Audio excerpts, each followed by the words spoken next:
Welcome, Lund loyalists, YouTubers watching on John Lund Unleashed and the Bay Area Sports Collective, those watching on X and Instagram and listening on Apple and Spotify. It's John Lund Unleashed and JohnLundUnleashed.com. Brought to you by Riopel Cosmetic Surgery and Laser Center. Right now featuring amazing stem cell technology. For all your pain and for the guys, check out the latest in low T and testosterone therapy to make you feel like yourself again. Riopel Cosmetic Surgery and Laser Center at riopelcosmetic.com. Now, all juiced up and ready to go. Here's Johnny.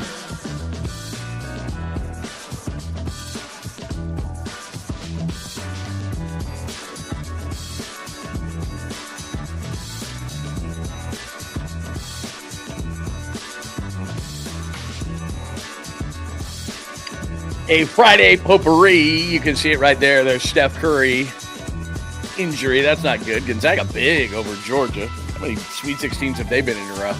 Got to take that in your bracket. Look at the good old days. Kyle looks young. Jed, they're all smiling together. Now it's like, cut. Lots of stuff on the potpourri today. Thank you so much for joining us on a Friday edition of the program. It is John Lund Unleashed. We have a ton to get to today. Maybe you're watching on YouTube. Thank you very much. John Lund Unleashed. Also, Bay Area Sports Collective YouTube channel. Please make sure you're subscribing over there. At John Lund Radio on X. Good morning to those watching on X/Instagram. Also, or slash Twitter and Instagram. In fact, I haven't hit Instagram. I have to hit this button on Instagram that makes it go live on Instagram. That's the only thing you have to do. And sometimes I forget. And people are like, hey, were you on Instagram today? I'm like, no. Yes, supposed to. Screwed up. Hello to the people on Instagram as well. We're on LinkedIn again today. Facebook, John Lund Unleashed. So make sure you check out any of those ways that you can consume the channel. We love it if you do it on YouTube. Become a subscriber there. Jump into the chat room. Say hello if you've never been in before. It is a great community that we're building. We're over 4,500, getting close to 5,000. Thank you so much for the growth. And if not for you, hey, have you checked out this channel? The algorithm must be working, so make sure you hit the thumbs up there. That helps everything. And got to make sure also that you have your alerts on, like yesterday when I told you I owed you a column at johnlundunleashed.com in regards to going deep dive on John Lynch and the plan of the 49ers. So I did that, and I'll click that up, pop that up a little bit later. But a ton to get to before we do roll call of the people in the room this morning on this Friday. Happy Friday.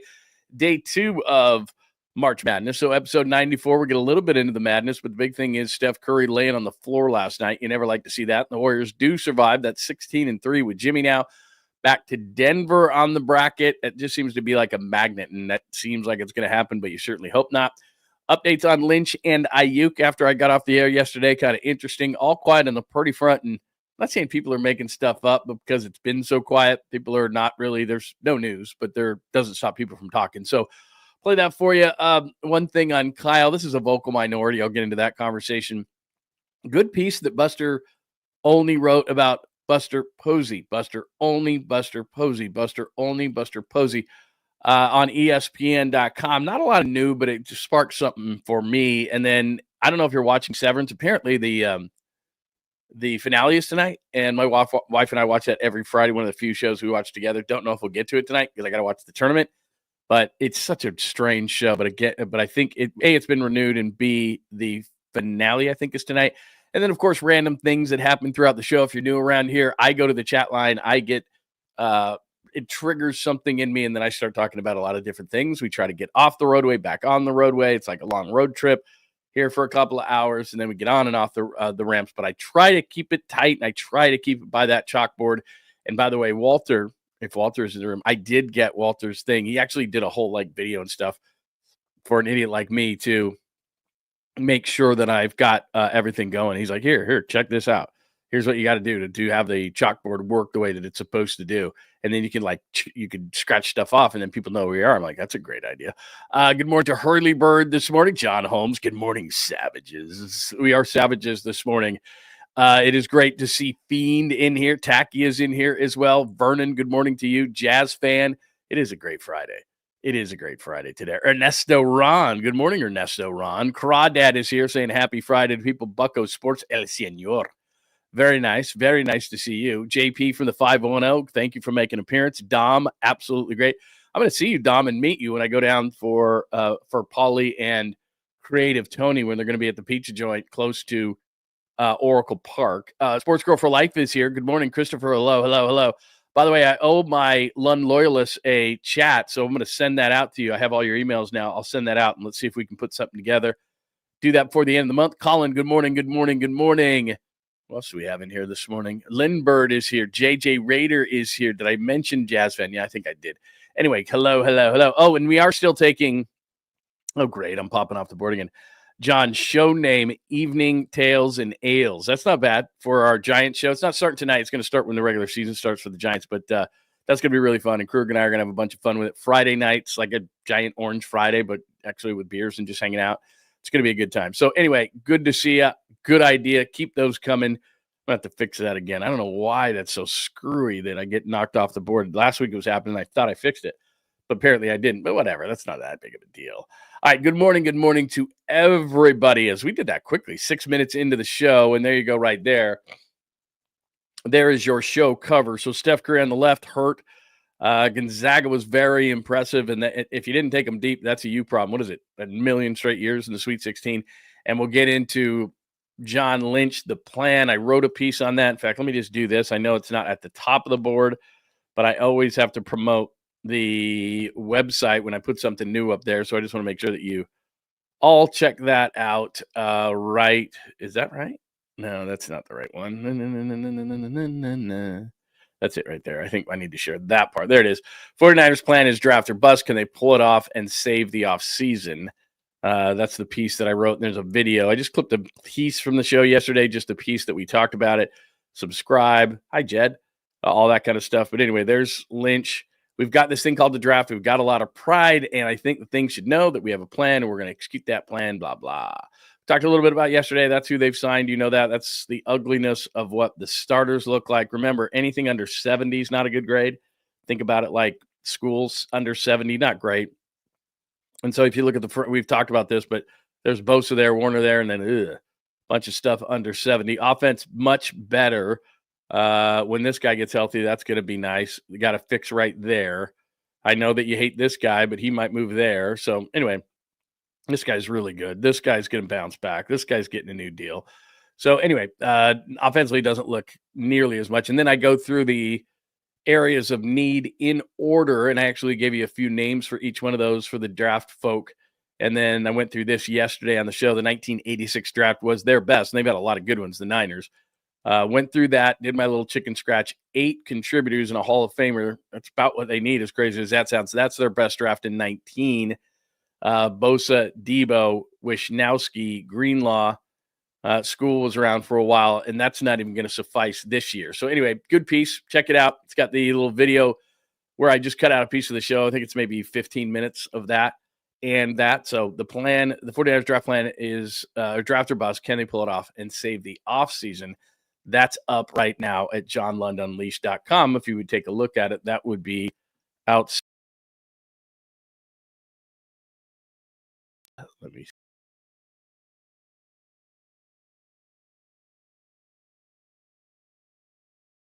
add to stage. There I am. Okay. Anyway, that's that. We're all set. We're good. All right. So just wanted to make sure that we have that. That is up at johnlundunleashed.com. Real quick, before we get to the Steph Curry stuff, that's what your tournament's going to look like today. Hopefully you can see that, and that's not too small. Let's see if I can make that better. But those are Eastern times, of course, because they don't acknowledge us, East Coast bias and all. So Baylor and what time do we have? 8:24 a.m.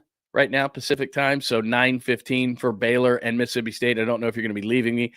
Alabama, even if they're in basketball, I can't root for Alabama. There's Brock's Iowa State on TNT as a 3 seed. Probably root for them. The 5-12, this is the one that everybody's been talking about, and there was a 5-12 upset yesterday, but Colorado State is actually favored over Memphis in that game at 11 o'clock, so that's something. Duke, unfortunately, I took them as my final because of the champion. Can't even say it because of Cooper Flagg. So anyway, there's your schedule. What's going on as far as that goes. My Final Four is to show you the mock. Texas Tech didn't look very good, and I was thinking to myself, I shouldn't have picked them. But anyway, there's what I had. What's funny is, as I told you yesterday, that there's a few rules to brackets. Not that I'm good at brackets, and I told you that. But the one thing, I had a great day yesterday in my bracket. I was talking trash to my friends, the one bracket that I do every single year that I've been doing with the same people for 20 years. And I lost 2 games yesterday. And the one thing I told you in brackets that you absolutely positively have to stay away from, I did. I went to Utah State. They got smoked. I think it was 72-47. In fact, we were watching the tournament, my wife and I, on the couch. And this is the first time she's I think ever maybe that she's filled out a bracket. We've done it before, just us, but she's actually in a league and stuff like that, or with people or whatever you want to call it. So she was all excited, and her brother went to UCLA. So she took UCLA, I think, maybe to the Final Four. She's come deep. And I said, if UCLA loses, you're in deep trouble, just deep trouble. And she's like, I'm like, the longer you take a team and the earlier they get knocked out, and that's what's going to burn your bracket. But they ended up smoking Utah State, and that was an emotional decision that I shouldn't have made. And then the other one was, I think it was BYU and VCU. And because I went to Utah State, I was never a BYU fan. And again, with your heart, not your head, I went against BYU. They won. That's the only 2 games I lost yesterday. If I just went, okay, just objectively look at it. So I didn't have a terrible day. So, and I didn't take any of them. I think Utah State had losing the second round. VCU, I just did it because they were playing BYU, had them losing in the second round. So it didn't do me in too deeply. But anyway, like you care about my bracket. All right, let's get to this, the Curry hurt part. And this always scares the hell out of you. There's just no other way to put it. When you see Steph Curry on the ground, you're just like, that's not good. So there's Steph Curry. Back contusion is what they called it. And I do have the video. I don't know why I'm looking on my board right now. I don't know that I see the video right now. So let me just grab that real quick because I know I sent it to myself. And it's a weird looking thing. And then people started chanting MVP. I'm like, what are you doing? Here it is right here. I'm going to play it for you.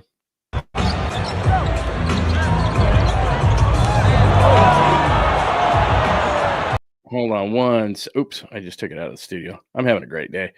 Real quick, let me try this one more time, and then it didn't pop up. I was in its way, so let me mess with this for just 1 sec. Okay, hang on. I think I have the wrong. Let me just pop it like this, and you can see it. No.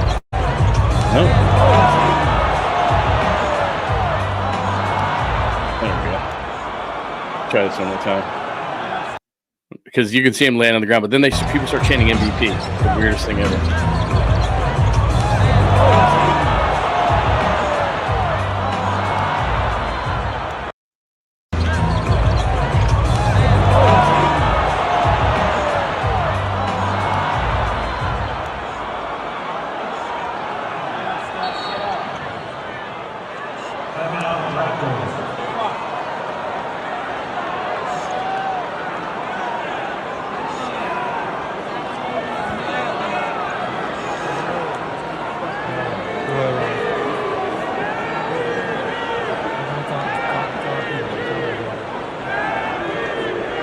Okay, I just wanted to play that part for you. What are people doing? Like, he's hurt on the ground. You know, started chanting MVP, which, first of all, I don't use the word hate. You know that.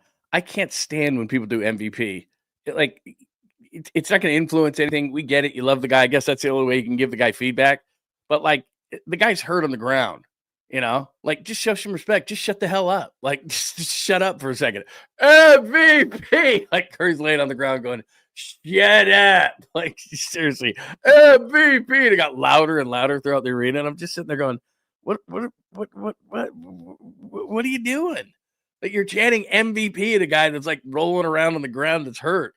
If I sit next to a guy like that, I'm like, what would ever possess you to start chanting MVP right now as Steph Curry lays on the floor and the season is in the balance and you're going to start going, MVP?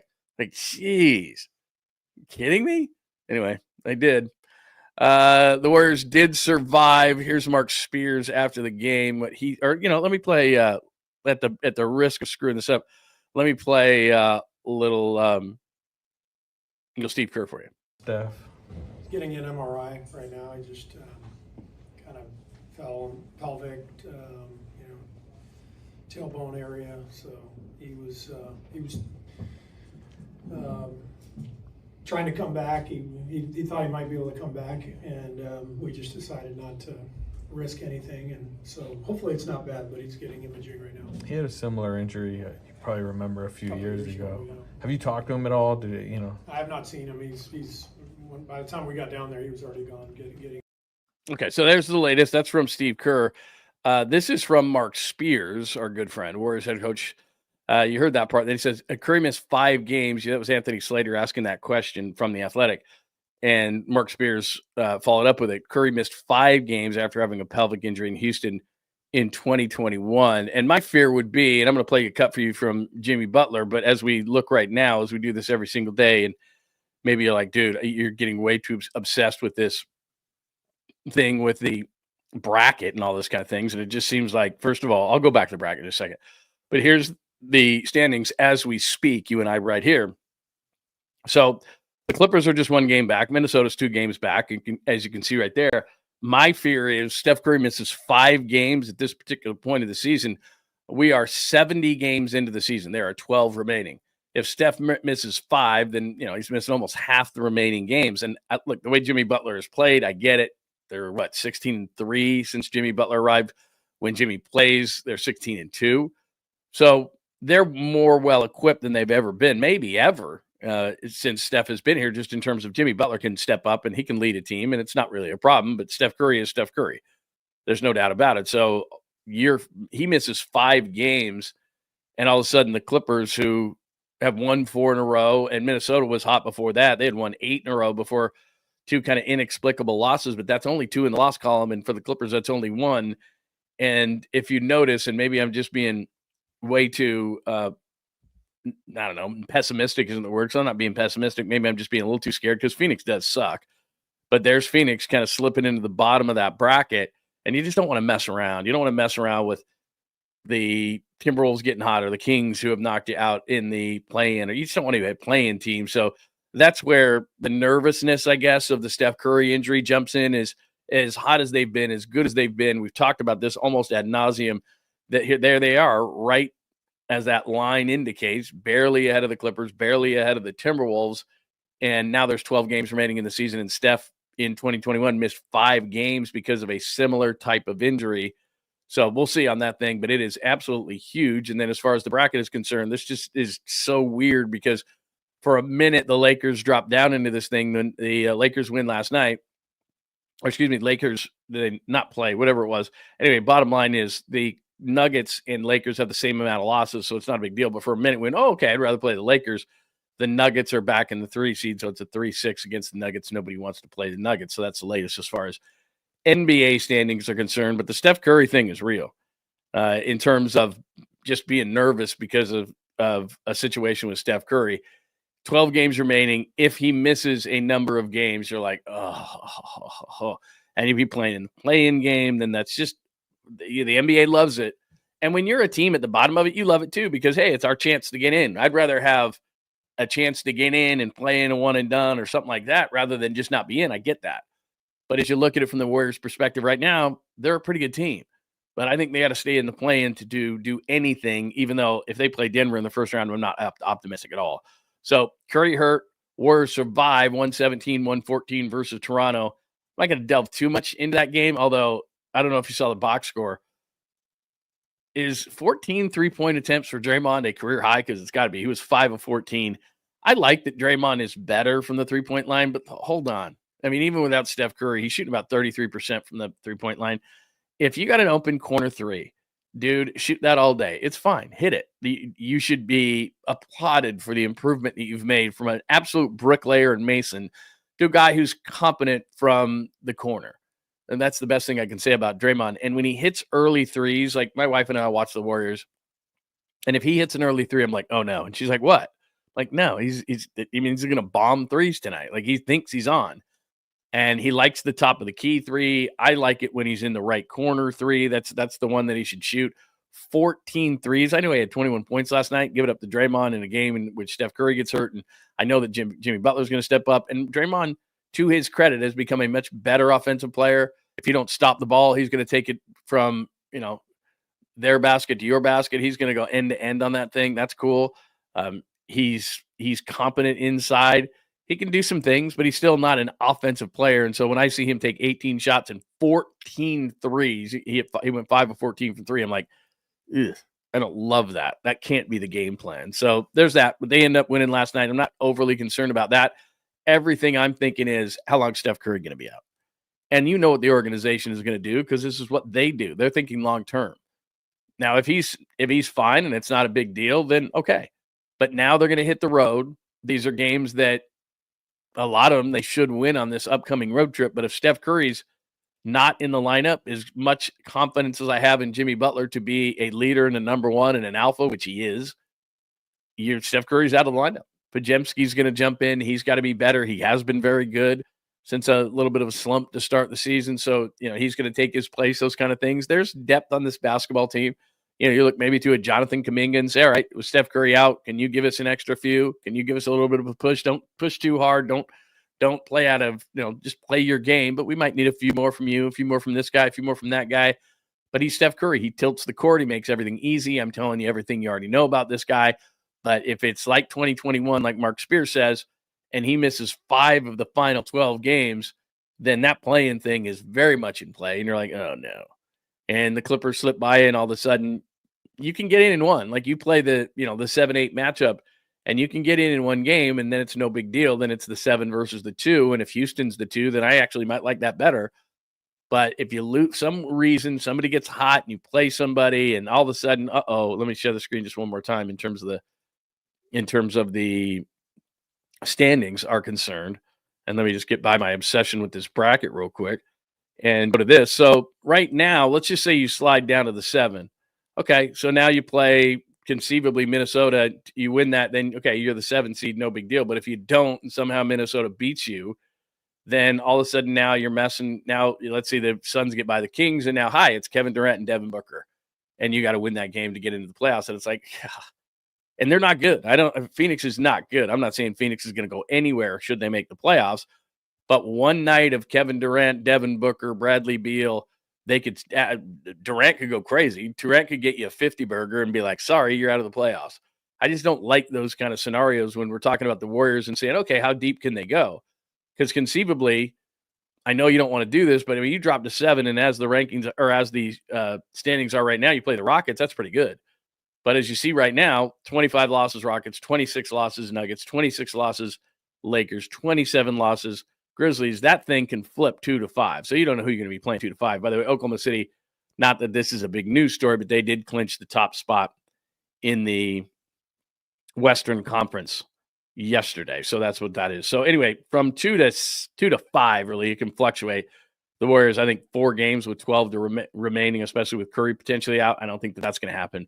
So it's not like you'd put yourself in a certain position. Nuggets could easily get to 2. So could the Lakers. Even the Grizzlies could. So that's what it looks like. But Steph Curry, you just got to kind of hold your breath. I mean, that's the if something happens along those lines, you're like, that ain't good. So that's the latest there. By the way, I wanted to play something for you. I was actually going to play this for you first, and I forgot to, but because I was going to combine the tournament and Steph Curry talk. So we'll do that as we are at Madness. We already did that.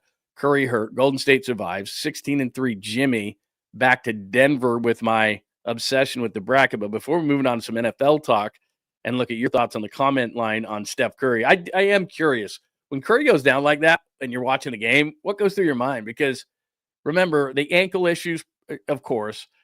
He gets hurt on a wet floor. Remember when he slipped in the playoffs in Houston, and that was a big deal.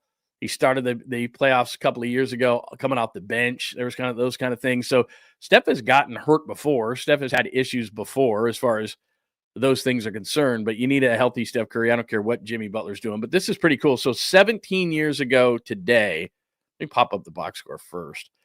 I love going back in time with sports history. But speaking of Gonzaga, who absolutely blew out Georgia and looked really good in the process, that was 17 years ago today, and hopefully you can read that. It's a little bit small. I should have made that a little bit bigger. But Steph Curry on the night, you see there, 14 of 22, 8 of 10 from 3. That's like cheating for Steph Curry, the three-point line in college, for 40 points. And Davidson, 17 years ago today, beats Gonzaga 82-76. And there's this scrawny guy running around. And who'd have thought that this guy, that Steph Curry, was going to dominate the way that he did? There's nobody who thought that. But here it is, 17 years ago today.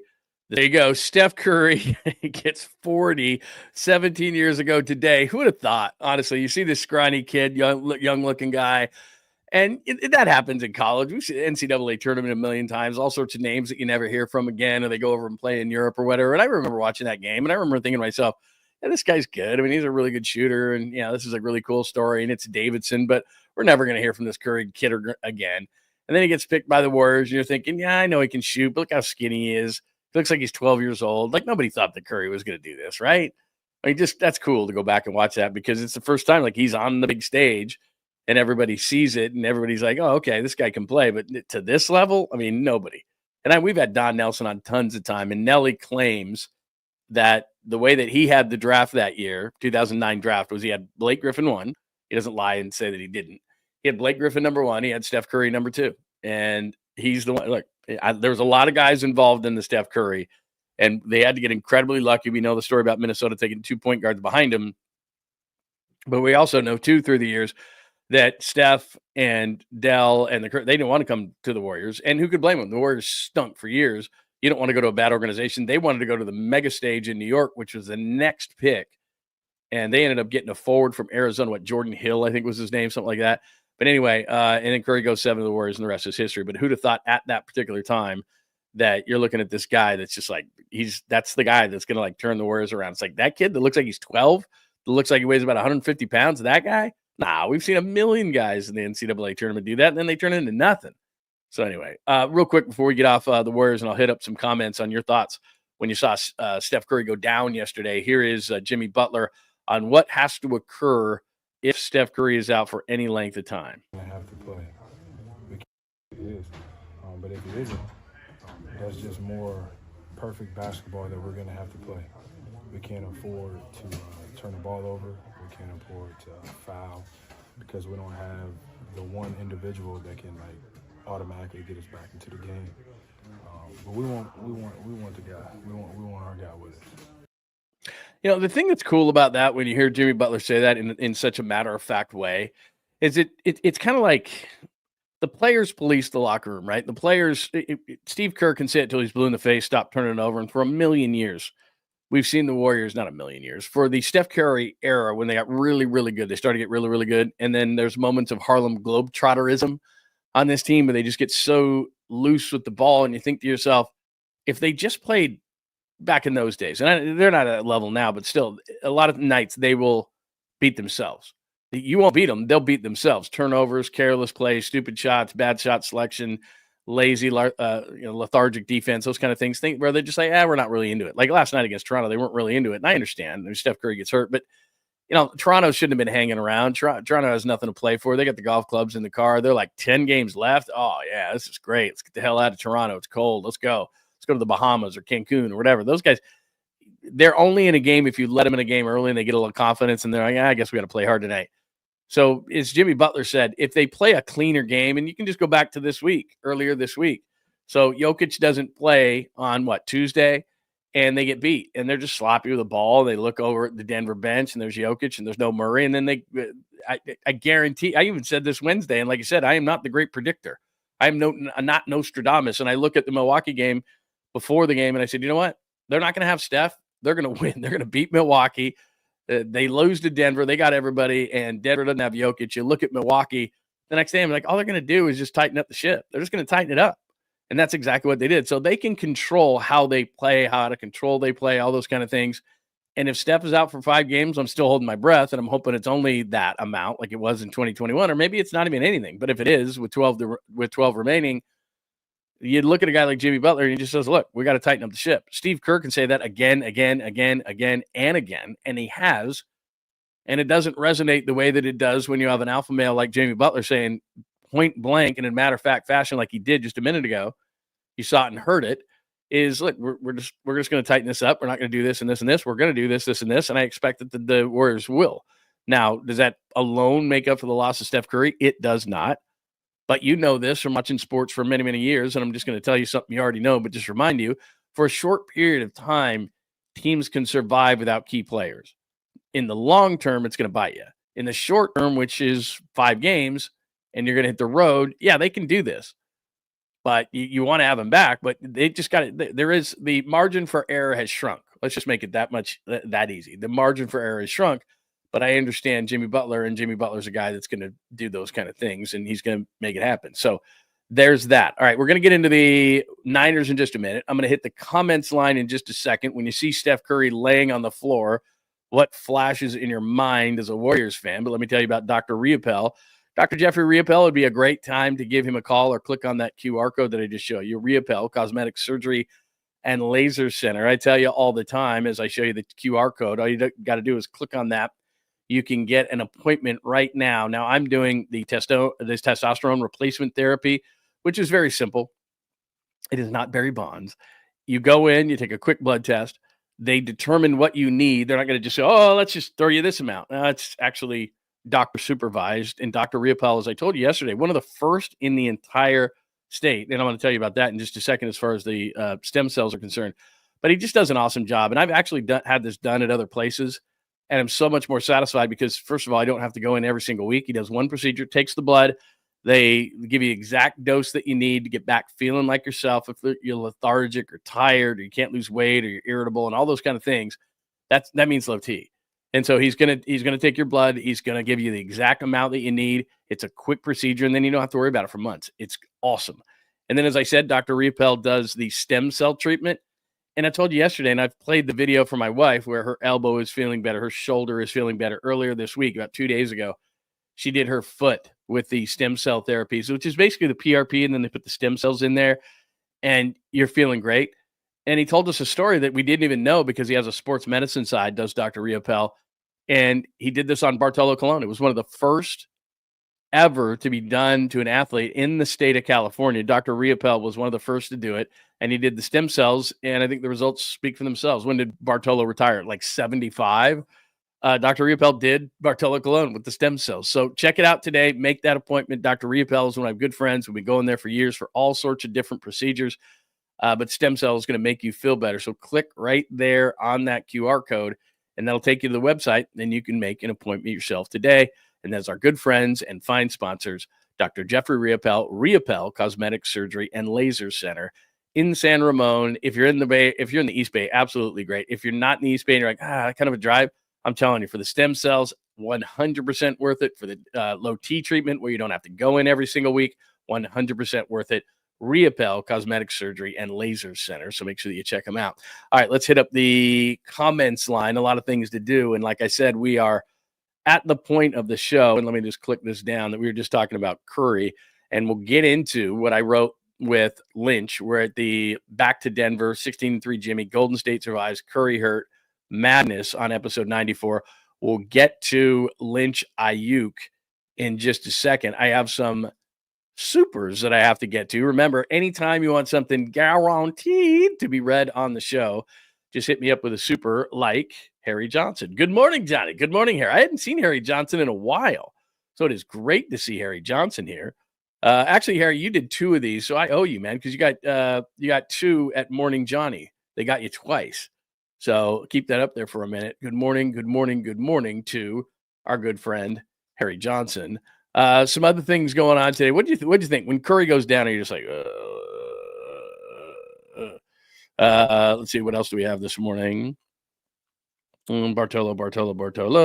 No, it was not when he was suspended for PEDs. This is totally legal stuff here.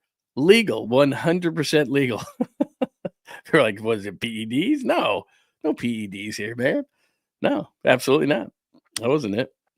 What else do we have here? Good morning to Kenny Smith, the 49ers 2025, J49. I didn't see you guys early. Francis Berry, good to see you, friend. Let's see. Happy Friday to everybody, by the way. What else do we have? People are talking draft already. Very nice. Good morning, John. Jimmy saves the game. That was a nice block, by the way. I haven't mentioned the block yet. Good morning, John. Jimmy saves the game with that block. Yeah, it was awesome. It's so cool. Like I said, I said this right when the trade happened, that Andrew Wiggins overall is probably at this point of his career a better defender than Jimmy, but it's about playmaking in sports. You know, who's the guy that is going to block a shot like Jimmy did? Who's the guy who's going to hit a big shot? Who's the guy in the NFL that's going to make a big, like certain guys have that, you know, they're good, but then it's time to do something. It's like, you know, it's you that didn't make any sense if we're on the podcast, Apple, Spotify, wherever your favorite podcast, but they make big plays at big times. And that's exactly what Jimmy did. So there's no question. Yeah, you're probably right, but he doesn't consistently enough go to the rim. But yeah, that's an issue. That's absolutely an issue. Let's see. I know I'm so stupid.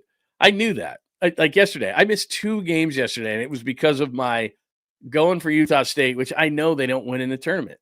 Last year, they won 1 game for the first time in forever, and then they got smoked by Purdue. So I know better. And then I just have a blind dislike for BYU, and so I knew that they're the 7-10. That's a pretty good basketball team, and I just said no, I'm not going to do it. And that's the only 2 I lost yesterday. And if that costs me money at the end, I'm going to be really angry because, like I said, I do 1 big bracket a year, and it's pretty good. It's pretty good. Let's see here. Hi Dom. Hope the silver lining of Steph's tailbone injury is he gets some rest to come fresh in the playoff push. Yeah, there's absolutely.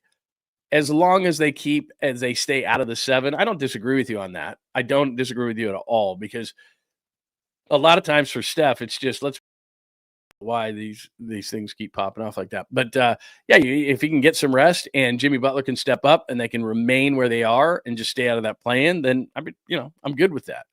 Absolutely. Curry is a badass. There's no doubt about it. All right, let's get to some Niners stuff. And I already showed you this, but I'll pop it up one more time. So after the show yesterday, watch the tournament a little bit. And then I got on this piece, and we talked about it yesterday. And so what I did is for the video there, the 49ers, this is at johnlundunleashed.com. This is the blog. The 49ers plan is draft or bust. Can they pull it off and save the offseason? Now, that video right there, if you missed the show yesterday, it's about, 12, 15 minutes from yesterday's show on just the discussion of the plan that John Lynch said to Bay Area reporters at Stanford. I shouldn't say Bay Area reporters. I think it was Matt Barrows who was there and Cam Inman, to be completely fair to everybody. So the plan is, quote, we've got this thing called the draft. We got a lot of picks. And I think the thing the fans should know is we have a plan. Now, I never thought he didn't have a plan or they didn't have a plan. Their plan isn't let's just cut the hell out of everybody the year that the Super Bowl is coming back to Levi's Stadium. We've gone over who they don't have and who they have. This is, especially on the defensive side of the ball, I laugh because it's like, damn. Offensively, center and left guard are not great. And this is Pro Football Focus numbers. Under 70, not great. 80s are pretty good. 90s are really good. It's just like grading in school. Now, as I look at McCaffrey on offense, that's 71.3. He's going to be up in the 90s again. Kittle's in the 90s. Trent Williams is really good.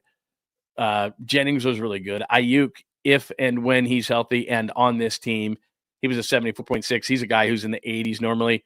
We'll see what Pearsall is. But offensively, they're going to score points. And I believe in the draft, if the kid out of Missouri, Membu, is there, they're going to take him. They're going to move. They're going to go right tackle. I've told you this a million times. McKivitz to left guard. They'll be fine offensively. Defensively, I look at this thing and I go, damn. And I'm going to give you another reason why they're just not going to spend money. I'm going to tell you about that in just a second because somebody signed this morning and I thought, God, that's not that much money. And I mentioned him yesterday, but he's off the board again. But if you look at the interior of that defensive line there, Bosa's a 91. Awesome. You got a 49.6 sitting next to him and a 47.6, which is, if you got that on your math test in school, your teacher would take you aside and go, what are you, high? Like, you got a 47, you got a 47 and a half on that math test. Like, what is wrong with you? Seriously. They might put you in a different class. You might have to be held back a year. But anyway, so you got scores for those 2 defensive linemen that are projected starters in the 40s. They don't even have a score for Drake Jackson. He's not going to make this team because he never plays. And then Fred Warney got an 89.2. And then the kid that they picked up from Tennessee, I know that, that's a 60 grade. He's a special teamer. He doesn't even play. And then there's D Winters, and we saw what D Winters was. So whatever his score is, whatever. Mustafa's going to be better in the secondary. Brown concerns me. Lenore's better than that number. And Green actually, 69.3, given that he was a rookie fresh out of college. That number is going to go up, and he was almost at a 70, which is like a C. So defensively, they got a lot of work to do. That's all I'm saying in that latest piece. And then I go through the position groups actually in order of what they need to do, and that's a lot of position groups, as I point out. Maybe only quarterback's the only room where you're like, okay.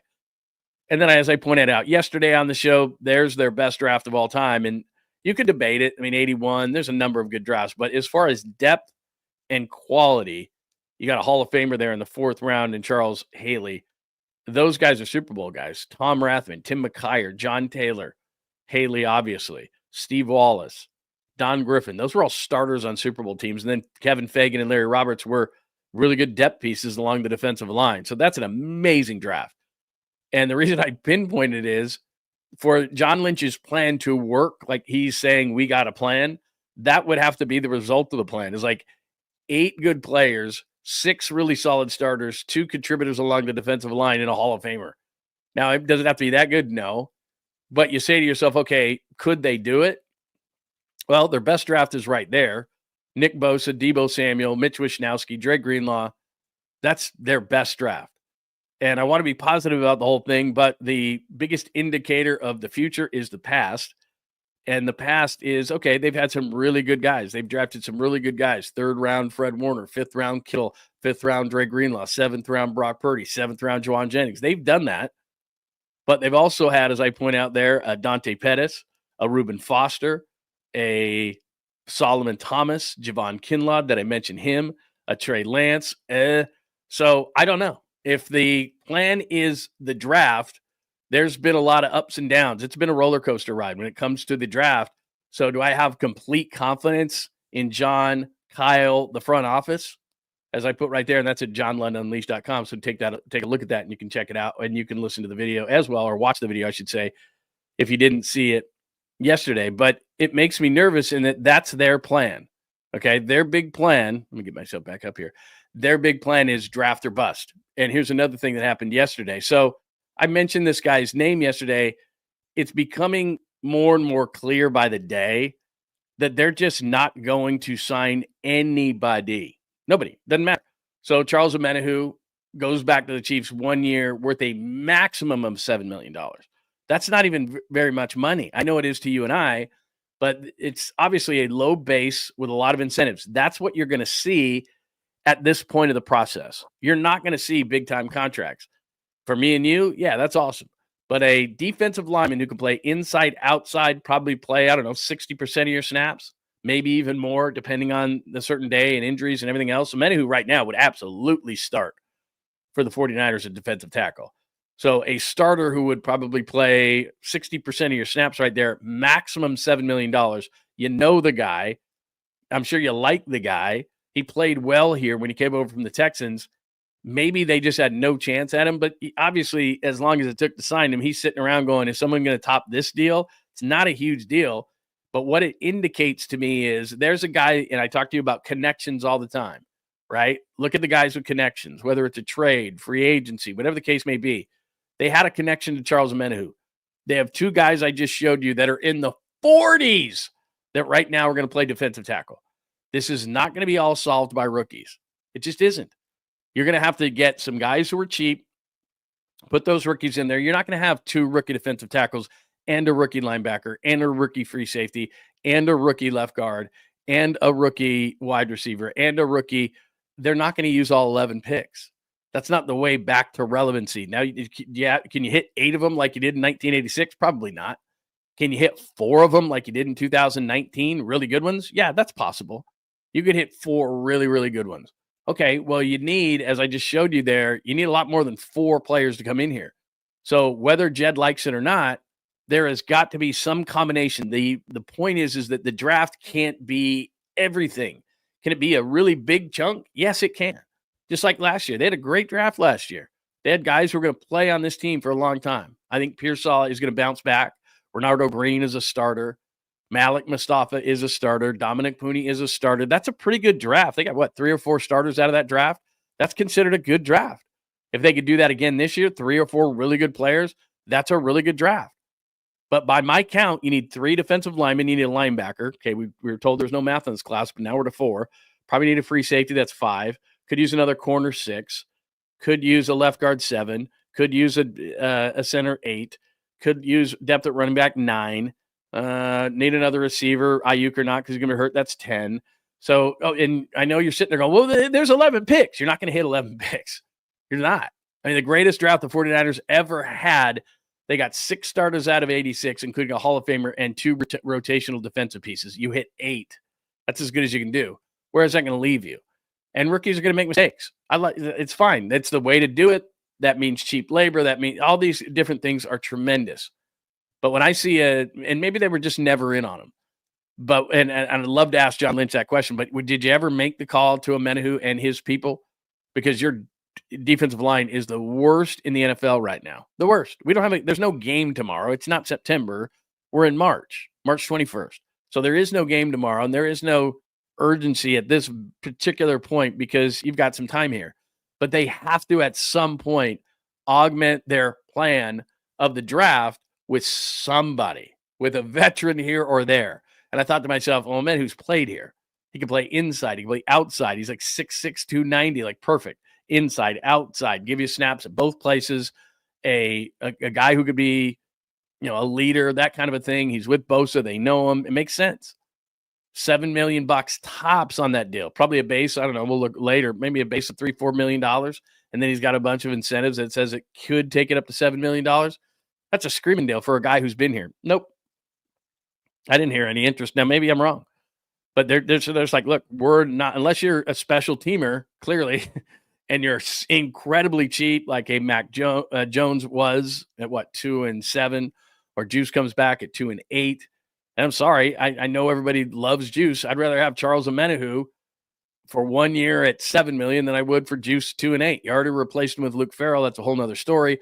But if I'm going to allocate my money, why am I allocating it to a fullback that I don't use nearly enough? Nothing against the guy, but I need defensive linemen desperately. And that's not too strong of a word. They need defensive linemen desperately. And there was nothing there. And I brought up C.J. Mosley yesterday. I thought there's a veteran guy, played for Saleh, lots of injuries last year. I showed you the Pro Football Focus numbers from 2023.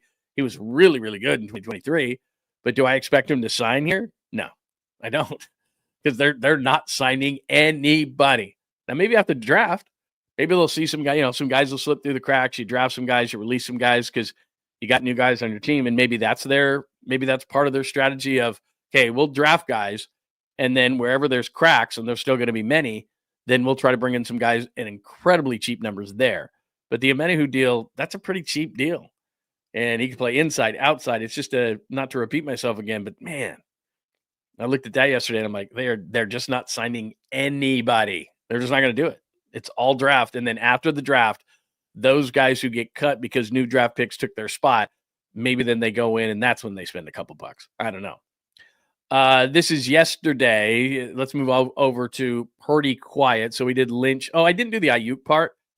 And then let me get to Brock Purdy. So yesterday I get off the air and I did post this as well. This is on John Lund Unleashed on YouTube. So I posted this. I didn't write a story around it, but we talked about Brandon Aiyuk yesterday, and I think I still have the piece up. And then the guy who wrote it hit me up and was all, I think he was offended, and maybe he just didn't read the tweet, which I know it's hard to read a tweet. But let me see here. This is Greg Bedard. Greg Bedard, as I said in a tweet yesterday, is very well respected. Before I do that, he's very well respected. He's covered the NFL for a very long time. And so what I did was, and I did this on the show yesterday, I did a video and then I just posted that part of it. Maybe it's 6 or 7 minutes. And if you missed it yesterday, you have your alerts on, you would have caught it. John Lund Unleashed. And I took it from the show yesterday, clipped out about 6-7 minutes of me talking about the Aiyuk situation. And the only reason I brought it up yesterday was because it had taken on a life of its own. It's slow right now. I get it. The NFL draft is on the radar, but it's not quite close enough. It's over a month away. The majority of free agency is over. It's kind of a dead period in the NFL, and people who write about the NFL, who may make their living on the NFL, who are bloggers or doing YouTube shows or whatever the case may be, have to have something to write and talk about. And Brandon Aiyuk is low-hanging fruit, right? So people went crazy, especially people who do a lot of 49ers stuff, went crazy on a Brandon Aiyuk story that then I just traced back, which wasn't really hard because people were referencing Greg Bedard, who does a really good job. And like I said, is very credible. So this is what he just did this in like a notes column the other day. And it says, just like last season, I still believe in my bones, which is the key here. The Patriots will find that receiver via trades among the likes of A.J. Brown and Brandon Aiyuk. The latter is the best option given the fire sale in San Francisco, but he won't be ready until midseason. T. Higgins off the market. So it's not I talked to somebody. It's not I have a source. It's not there's nothing other than, and there's nothing wrong with this. He says, I still believe in my bones. And then people took that and ran with it and said, Brandon Aiyuk's going to the Patriots. Because Greg Bedard, who, when I posted this, and I put him, I put at Greg because I didn't want him to think I was going behind his back. and I did this piece, and he clicked on it and he said, hey, I never reported that. And I said in a tweet yesterday, I said, I know. I said you didn't report it. I said people ran with it with, that were 49ers people doing 49ers content because you said, I still believe in my bones we'll find that receiver. And then he mentions because of the fire sales, he puts it in San Francisco, that it could be Brandon Aiyuk, and that might be the most likely guy. So I'm not saying that Brandon Aiyuk won't get traded. My point in doing this video, and then in what I said in the video, was that I guess whatever passes for media, and I'm not get off my lawn guy, it's fine. Everybody's got to make a living. Everybody's got to get clicks. I want people to join my page. I want people to click on my stuff. Like, I get it. But at certain points, I'm just not going to make a big deal out of a story that's from a guy as credible as he may be, and that guy is, that says, I still believe in my bones. That's not, I talked to the Patriots and they told me. That's not, and I told you the reasons why that he would get traded. The only reason Brandon Aiyuk would get traded is if Jed York personally says, I hate stamping this check. I can't give him a $22.8 million check. I can't do it. So you guys are going to have to find a place. I don't care. You know how players ask for trades? I haven't heard that Brandon Aiyuk's asking for a trade to New England, because remember, he could have went to New England at an AAV, average annual value, last year of $32 million. But he didn't want to play in New England. He's like, New England? That's like Siberia right now. And it is. Not Mac Jones. Drake May is their quarterback. They have no real skill position players right now, even though they went on a big-time spending spree. They didn't really go for position players. Stephon Diggs came in there yesterday. I wouldn't want Stephon Diggs if I had a young quarterback, because he didn't get along with Josh Allen. He didn't get along with CJ Stroud. He's a big pain in the ass, and I'm trying to develop my quarterback and keep his confidence going. Stephon Diggs does not check any of those boxes to me. So I was surprised they even brought him in for a young quarterback. You got a veteran quarterback, Josh Allen, you got somebody like that who would just tell Stephon Diggs at some point, shut it. I want the ball, blah, blah, blah, blah. Yeah, shut up, will you? I got this. So you don't want to do that with a rookie quarterback. So, and I've told you all the different ways, whether it's his value is so low, or someone's got to take on a bunch of money, 4 and 110, or that the Niners would have to eat a bunch of money again, all those kind of things. But until April 1st passes and he's a member of the 49ers, and that's why all the speculation is happening, then yeah, I don't know what's going to happen with Brandon Aiyuk. He could get traded. He would get traded because it was the owner saying that, personally, I just hate this contract. Because the coach wants him around, because the coach ran upstairs and prevented a trade. I don't know if the general manager wants him around. I don't know the way he acts in the building. He certainly changed a bit. But who else is going to catch the football? That's always been my thing, the go-to thing at the bottom. If I'm sitting in the room with Jed, I'm sitting in the room with Jed York, and Jed says, look, guys, I just can't stamp this $22.8 million check on April 1st. Can't do it. So I know that we're going to take another $18 million cap hit. We're going to just throw that on the pile this year, and we're just going to take all this dead money, over $100 million, for all these guys who aren't going to play for this team. We're just going to deal with it, man. We're just going to take it. We're going to take it in the shorts this year. And okay, we're going to try to find the best trade we possibly can. And that's probably a 4th-round pick that could become a 3rd-round pick, depending on how much he plays and how well he plays. That's what I think the value is for Brandon Aiyuk, because last year when he was healthy, and a number of teams were desperate for receivers, Pittsburgh, New England, Cleveland, all those places, and he said no to all of them because Brandon Aiyuk had that leverage last year. He doesn't have it this year, but he had it last year, and he said no to all those receiver desperate places, and the 49ers weren't going to get a 1st-round pick for him. The Steelers deal did not include a 1st-round pick last year. So that was last year when he was fully healthy, and Pittsburgh, Cleveland, and New England were all extremely desperate. There was no 1st-round pick. The best they were going to do was the high 2nd-round pick that New England had, which isn't bad. And this is another pet peeve of mine. Well, it's like a 1st-round pick. No, it's not. It's a 2nd-round pick. Even if it's near the top of the 2nd round, it's a 2nd-round pick. It's not almost a 1st-round pick. It's a 2nd-round pick. Anyway, that's semantics, but it is. So they would have gotten at best the New England high 2nd-round pick last year. So even last year, when he was healthy, that wasn't a 1st-round pick. So now he's broken down. Now you're taking on $27.5 million over 4 years. You don't have a whole lot of leverage, because the reason why the owner of the 49ers is kicking him to the curb is because he doesn't want to pay that number. So there's no leverage for the 49ers. His value is extremely low. From a football perspective only, right? From a football perspective only, it's a stupid move. The other thing is you don't, speaking of where you don't have depth, okay, you got those 11 picks, and I just said you need this, and you need this, and you need this, and you need this, you need this, you need this. And now you're going to add receiver, maybe not to the top of the list, but you've just moved it up a hell of a lot higher. Because when Aiyuk comes back at some point, right now it's DeMarcus Robinson, Ricky Pearsall that you have your fingers crossed on, and Juwan Jennings. And if you throw in a healthy McCaffrey and a healthy Kittle, that's a pretty good group of skill position players. And then Aiyuk comes back and makes it better. But if Aiyuk isn't in that equation, even though you have skill position players in other places, your receiving core is DeMarcus Robinson, Ricky Pearsall, and Juwan Jennings.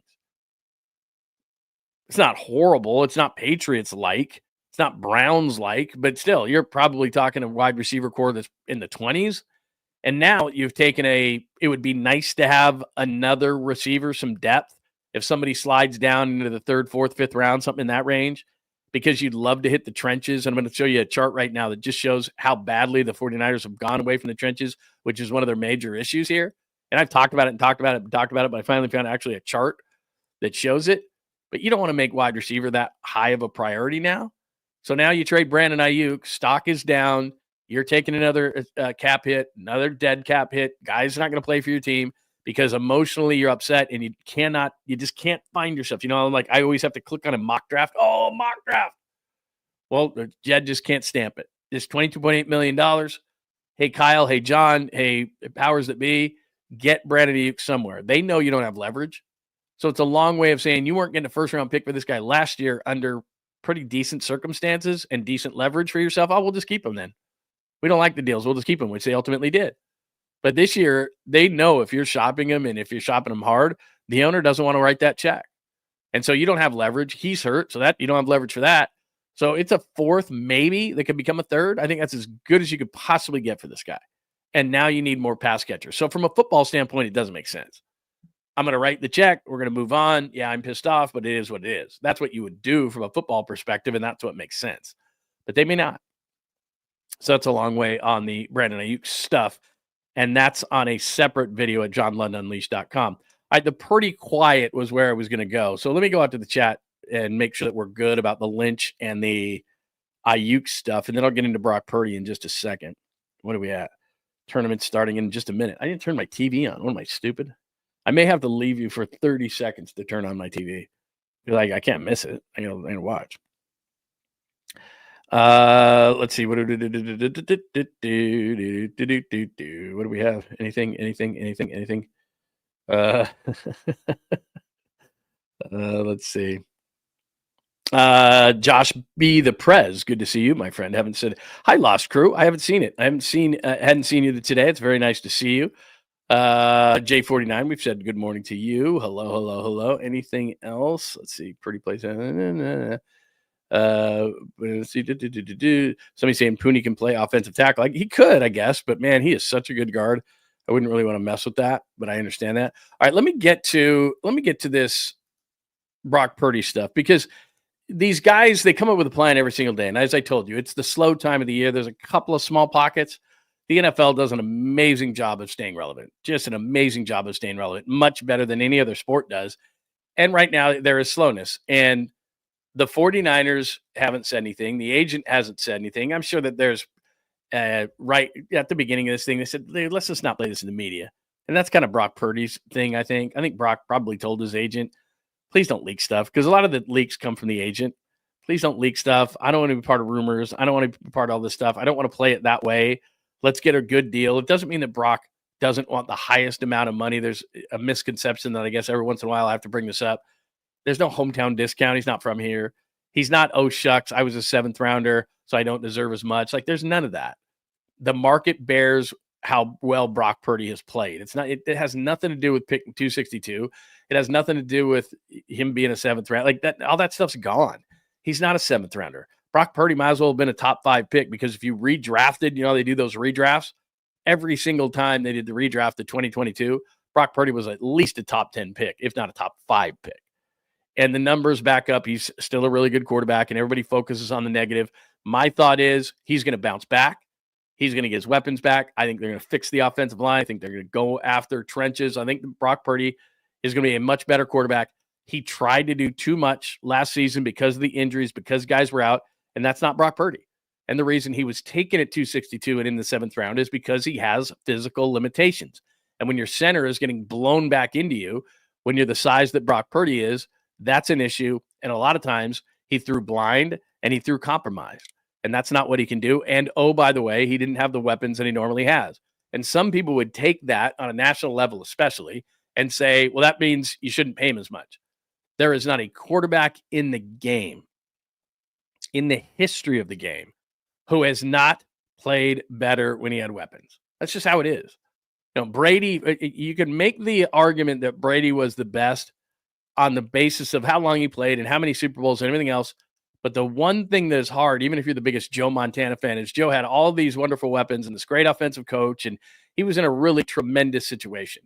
And Tom Brady for 1 year had Randy Moss. And he did have Gronkowski, and he did have Hernandez, and he did have a good offensive line. But essentially, he had a defensive coordinator as a head coach who essentially wanted to stay out of trouble, wanted to run the ball, play defense, and be conservative offensively. And Tom Brady dink and dunked you to death. He was like a precision surgeon. But he didn't have the greatest of all time. Julian Edelman isn't going to the Hall of Fame. Wes Welker's not going to the Hall of Fame. What are some other receivers? Troy Brown, David Givens, some of these guys, David Patton. I mean, I'm just doing this off the top of my head, some of the receivers that he had. Deion Branch, he was a Super Bowl MVP. He's not going to the Hall of Fame. Like he didn't. So most guys, and they were serviceable players, but most guys, it's like Peyton Manning was awesome. Peyton Manning had Marvin Harrison in the Hall of Fame and Reggie Wayne Hall of Fame and Edgerrin James, really good running back, and Dallas Clark, a really good tight end. Patrick Mahomes had Tyreek Hill. Patrick Mahomes has Travis Kelce. Like they have, and when they haven't had those players, Mahomes hasn't been Mahomes. So every quarterback in the history of time needs weapons. So when on a national level specifically, they go, well, Brock Purdy didn't have his weapons and he wasn't as good. Neither was Patrick Mahomes. Neither was Peyton Manning. Neither was any of these guys. Even Brady, if you don't have Gronk, you're not going to sit out there by yourself and throw it to a bunch of scrubs and be really, really good. It just doesn't work that way. You know, I look at Jared Goff in Detroit, and I kind of comp those two. Jared Goff's inside, throwing to Amon-Ra St. Brown with Jahmyr Gibbs in the backfield and Laporta and a great offensive line, Penny Sewell, and all these different guys, and he looks pretty good. You get him out in the elements, and maybe he's missing a guy, not nearly as good. Same thing with a guy like Jalen Hurts, Mahomes I mentioned. Anybody in the league right now, outside of maybe Josh Allen is like the only guy, or maybe Lamar Jackson at times where you're like, I don't have any help. But you know what? Lamar Jackson's a lot better now that Derrick Henry's around. And Lamar Jackson's a lot better when he's got guys around. I mean, it's just how it is. Everybody needs some help. So this whole Brock Purdy thing, they had a ton of injuries last year. Injuries are excuses and explanations. Last year for Brock Purdy's ineffectiveness, it's explanation, not an excuse. His center's getting blown back into him. The offensive line can't block. Christian McCaffrey's out. Brandon Aiyuk is out. Ricky Pearsall is a rookie. Okay. They're just not going to be as good. I don't care how good Brock Purdy is or isn't in your mind. He's good. And the reason I say all these kind of things, and then I'm going to play a video on it, he's good. And he's going to get paid. So whether everybody wants to still put it around his neck or peg him to the fact that he's picked 262 and a 7th rounder, that is 100% irrelevant right now. And he's not a nice guy, and he's not, this is about money now. This is not about Brock being a nice guy and laughing and doing Toyota commercials and I only made $1 million and shucks and all that kind of stuff. This is the agent saying, I can't look bad and not get you the best deal. This is the players union going, hey, you're the latest quarterback. You've got to up the number. You've absolutely got to up it. So if it's $55 million, and I know that's what Josh Allen signed for, but Allen did it so that they could get a Joey Bosa around. He admitted it. I know Burrow makes 55, but so does Jordan Love. And a percentage goes up every single year. So anyway, here is Mike Garafolo on the NFL Network talking about one Brock Purdy. That it's a system that people think, oh, you just plug a quarterback in and he runs the system. It's more that, oh, really? Because they tried to do that with a couple of guys. And it didn't work as well as it has with Brock Purdy. So Purdy is going to look at this and say, I need to be paid like one of the top quarterbacks in the league. Now, if you go back over the last 5 years or so and you see the quarterback deals that were done, the average per year is usually like anywhere from 21-ish to 25% of the salary cap. if it's on the low end of that, he's going to clear guys like Trevor Lawrence. Now, he's not going to get to Dak Prescott's number of 60, but he'll be in the high 50s. If he really wanted to push it to Joe Burrow, who took the biggest chunk of the salary cap, that's like $68 million per year. I don't get the sense that Brock Purdy wants to go there because that's going to hurt the team's ability to do other things like we were just talking about. But he wants his respect, and he wants money that's in line with those other quarterbacks. So I don't see this getting done until the 49ers and Brock Purdy agree on a number that's close to Dak Prescott. Not all the way there, but close to Dak Prescott. Purdy saying that's fair, but it also still gives the team and John Lynch the opportunity to do things elsewhere on the. Let me get to this. And I certainly understand what he's saying, and I think Mike Garafolo's right. Let me get this off the stage. I think Mike Garafolo's right, and there's no new information in there necessarily. I think that he's just essentially saying that Brock Purdy, kind of some of the things I said, is he's not taking a home down discount. There's no home down discount. He is not shucks. He's not, well, geez, I was a 7th rounder. I'll take anything. This is his agent. This is the players union. This is Brock Purdy. This is everything saying, look, I've earned this. It's not about what the national perception is or what kind of season he had last year. He is the latest, not the greatest, but the latest. And he mentioned Trevor Lawrence. Trevor Lawrence is at 55. I would be beyond shocked if Brock Purdy took anything less than 55 AAV. Now, I tell you this all the time. It's all a bunch of funny money.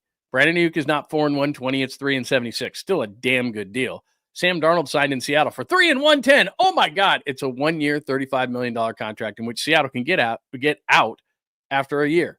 So all of these contracts in the NFL, because the way that they're built, because the agent wants to look as good as he possibly can so he can get more clients. Look what I got Brandon Aiyuk, 30 a year. Look what I got Sam Darnold, 3-110. Like, you can go on down. You can look at a million contracts like that. They're all built that way. I got Dre Greenlaw, 3-31. You got him 1-11.5. But what was announced and what you actually got and what's guaranteed and what are void years and what is funny money and all those kind of things. And I tell you this all the time, 4th year of Aiyuk's deal is at $42 million. Never going to see it. Like Fred Warner's at $29 million this year on a cap it. Not going to do it. Kittle's at 22, jumped from 12 to 22. Not going to do it. So it happens all the time. Trent Williams' deal, the reason I'm saying it's Trent Williams' last year is because his cap number explodes next year, and they're going to have to renegotiate with him. I think that they'd rather just we're going to take a right tackle this year, or take a tackle this year is going to be the left tackle in 2026. So you can look at these contracts and see that. So whether Brock Purdy gets 55 or 60 a year, or it's funny money, however it's structured, so that everybody can be happy. Brock's happy, the agent's happy, the players union's happy. It goes a lot deeper than just here's what Brock Purdy wants. I'm sure Brock Purdy is fine with 50. Or I'm sure that Brock Purdy is fine saying, you know what, we got to get some other guys on this team. He's an ultimate team guy, but it goes beyond him. There's an agent going, no, we can get more. There's a players union going, you have a responsibility for those behind you and those ahead of you who did it for you to get the biggest possible deal you can get.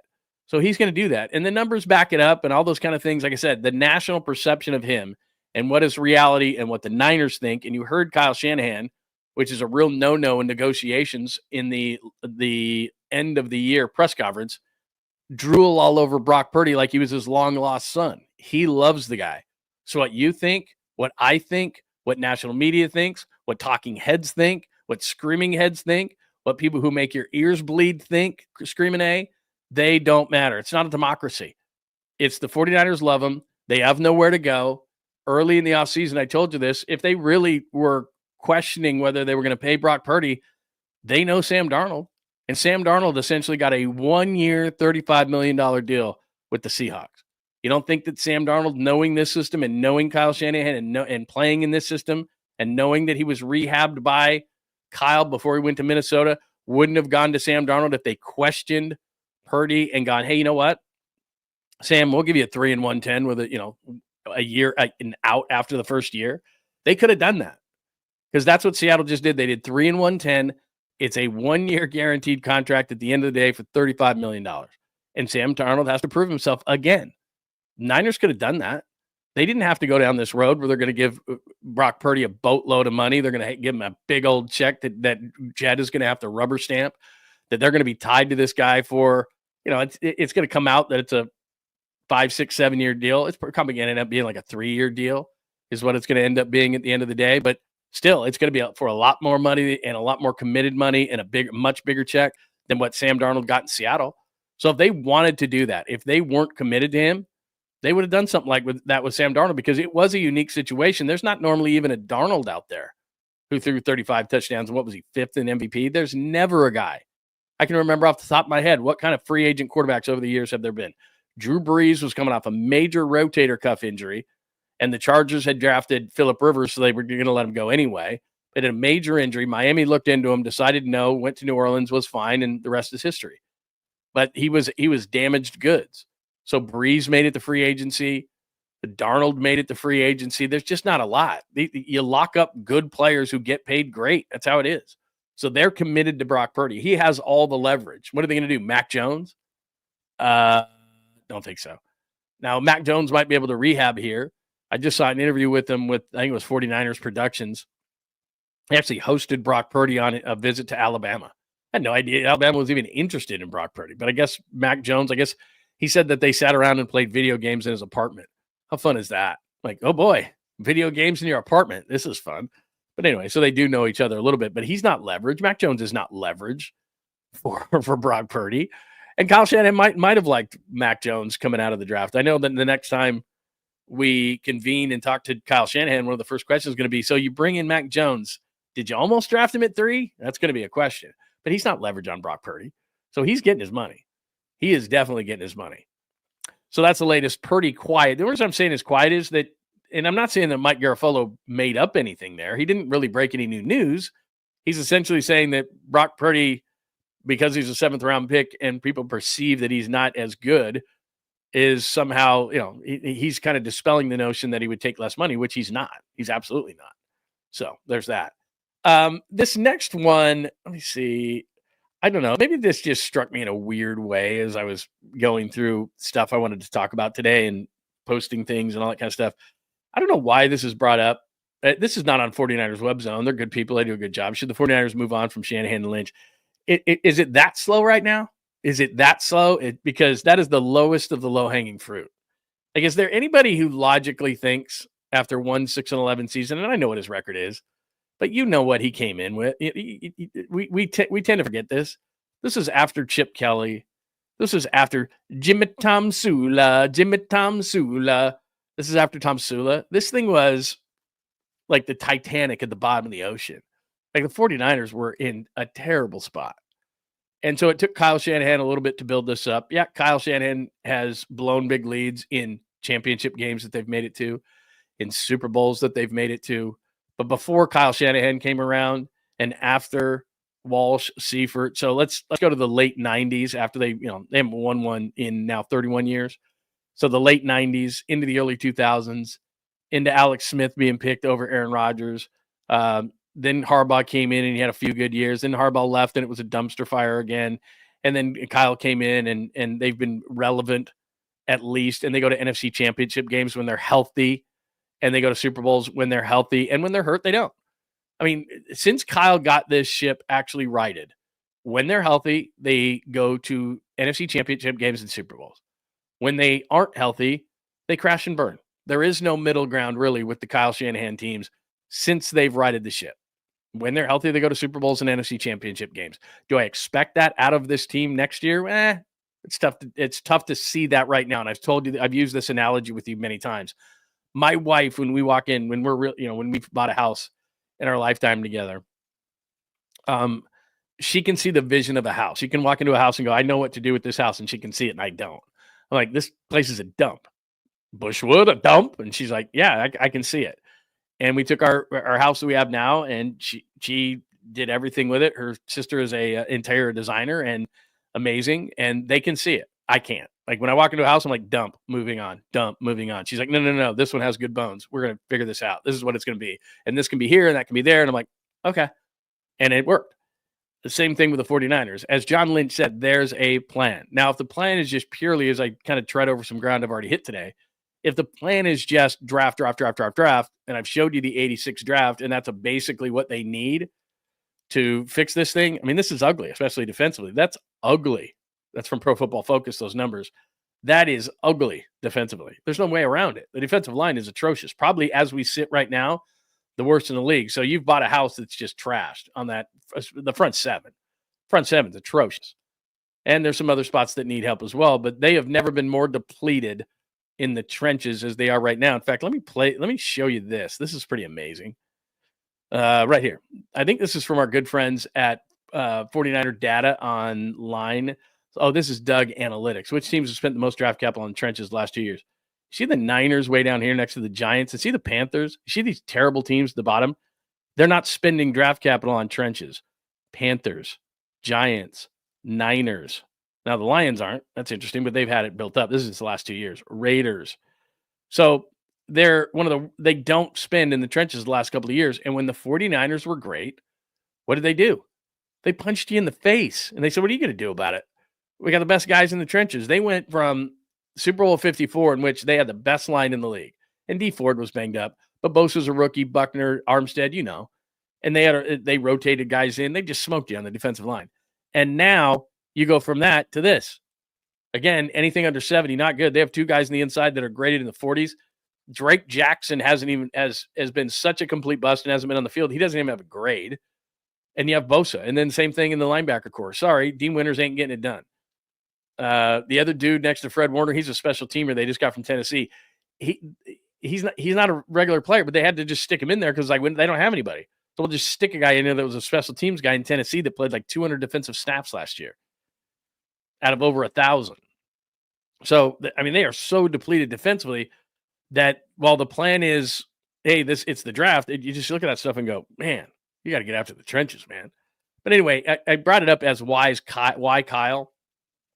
And I think I perceive that more as that's low-hanging fruit. You're bored, you got to write something, and you write that. But can I say for the millionth time, by the time he hangs up the phone, he's going to have a job. John Lynch is going to be back in TV. I don't know the exact, way that they make their decisions. There's a bunch of different guys involved in the process. John Lynch is not a lifer, but I'll say this. John Lynch is good at his job. I know that. John Lynch is good at his job. Have they hit and miss a lot? Are they a roller coaster ride as far as the draft is concerned? Yeah. And so when you're saying, okay, the plan is the draft, and I already went over this with you. Yeah, they've hit a bunch of guys like Warner and Debo and George Kittle and Dre Greenlaw and Juwan Jennings and Brock Purdy. They've nailed a bunch of those. But they've also, especially in the first rounds, Reuben Foster and Solomon Thomas. And we can go on now. We don't even want to bring up Trey Lance. It's depressing. So they've had a lot of misses as well. Do I have complete confidence in the plan if it's the draft? Not so much. But I do think that they deserve the benefit of the doubt when it comes to, do we forget how bad things were after Harbaugh? Did we forget how bad things were in the late 90s and all the way up until Harbaugh? Like everybody thinks that somebody's going to run and take this team and go to the next level. You know what's going to happen if they fire Kyle Shanahan? Which they're not going to do. But you know what would happen if he did? He turns into Andy Reid. He finds his exact situation. I know to me, there are flaws in Kyle Shanahan's game. He's far too conservative for me. Far too conservative. When I was sitting in Vegas, we were watching that game. We were in the radio booth, and I literally said, if they go for a field goal here, they're going to lose the Super Bowl. I'd like to see him be more aggressive on third down so he can set up fourth down. Kyle Shanahan is an offensive genius. Most teams run a version of what he does. All these other coaches who say how great he is aren't wrong. Should he have won? He knows this. He's as hard as he is on anybody. But for someone to come out and say, should John and Kyle be gone? It's like, oh my God, are you that bored? Are you that lazy? Is there nothing else to talk about? That's just one person, so I shouldn't crack on him. Anyway, why Kyle? Let me do that because I'm going to zip over to, where are we at, 9:34? We're going to zip over real quickly to Buster Posey and a piece that Buster only did on him in just a second. We're going to finish up some Niners talk. So any Niners talk thoughts there? And I threw a lot at you today as far as that goes. Lynch and Aiyuk, the Lynch piece is up at johnlundunleashed.com.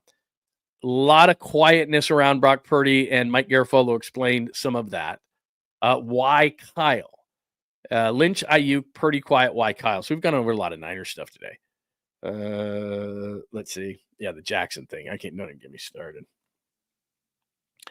That's a great question. That's a very, very good question. I think it's a team effort. Adam Peters, and I understand why you'd ask that question, and you're right too, because all of a sudden the Commanders are really, really, really, really, really good. They get to the NFC Championship game.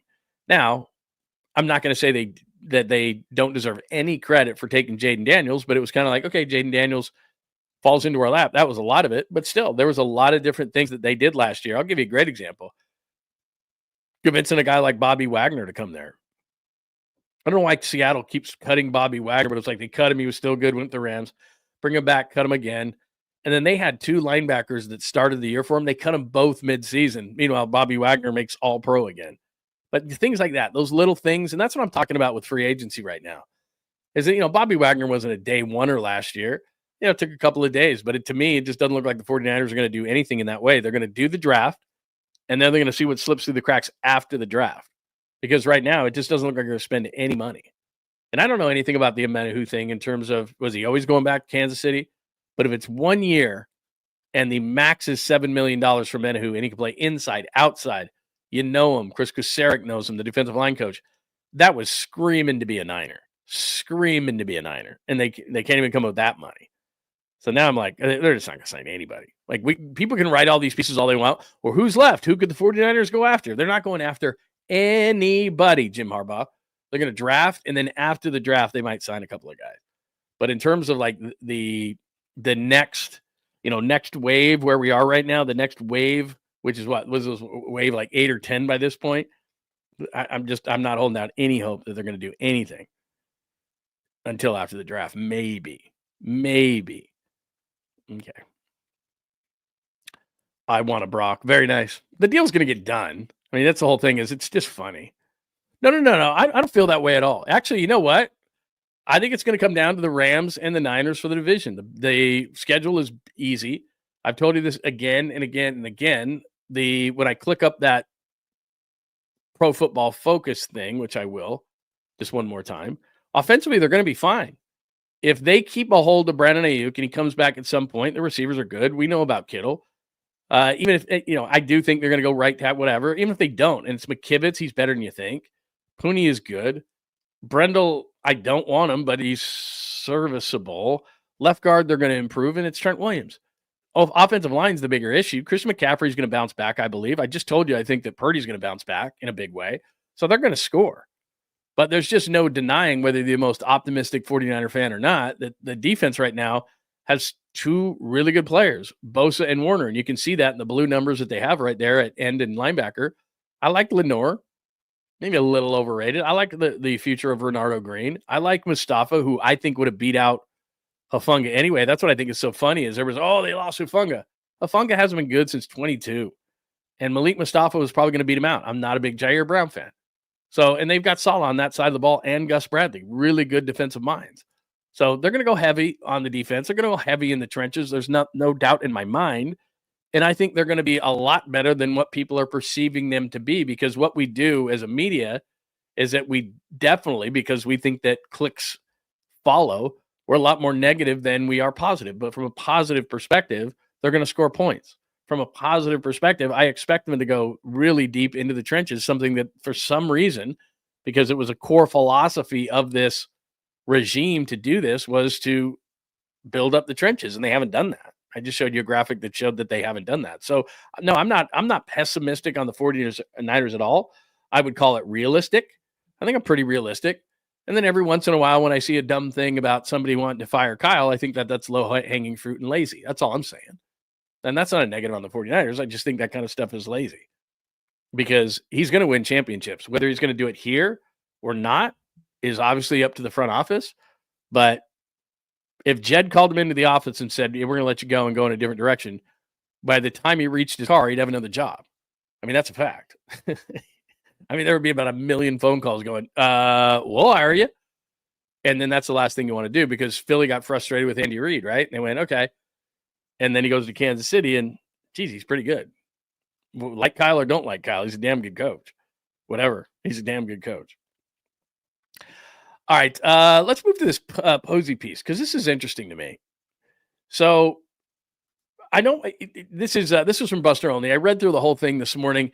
There's not a lot of whole new stuff here, because when he got hired, a lot of the things that Buster Only from a national perspective wrote about, and you see this all the time. Local guys, we all write or talk about something, and we've all talked to Buster, and he had a press conference, and people have talked to him in spring training and all those kind of things. So there's not a lot new here. I would still read it because it's interesting, But it says, from Buster Olney of ESPN, from all-star to architect, how Buster Posey plans to rebuild the Giants. The future of the Hall of Fame catcher turned president of baseball operations has a vision.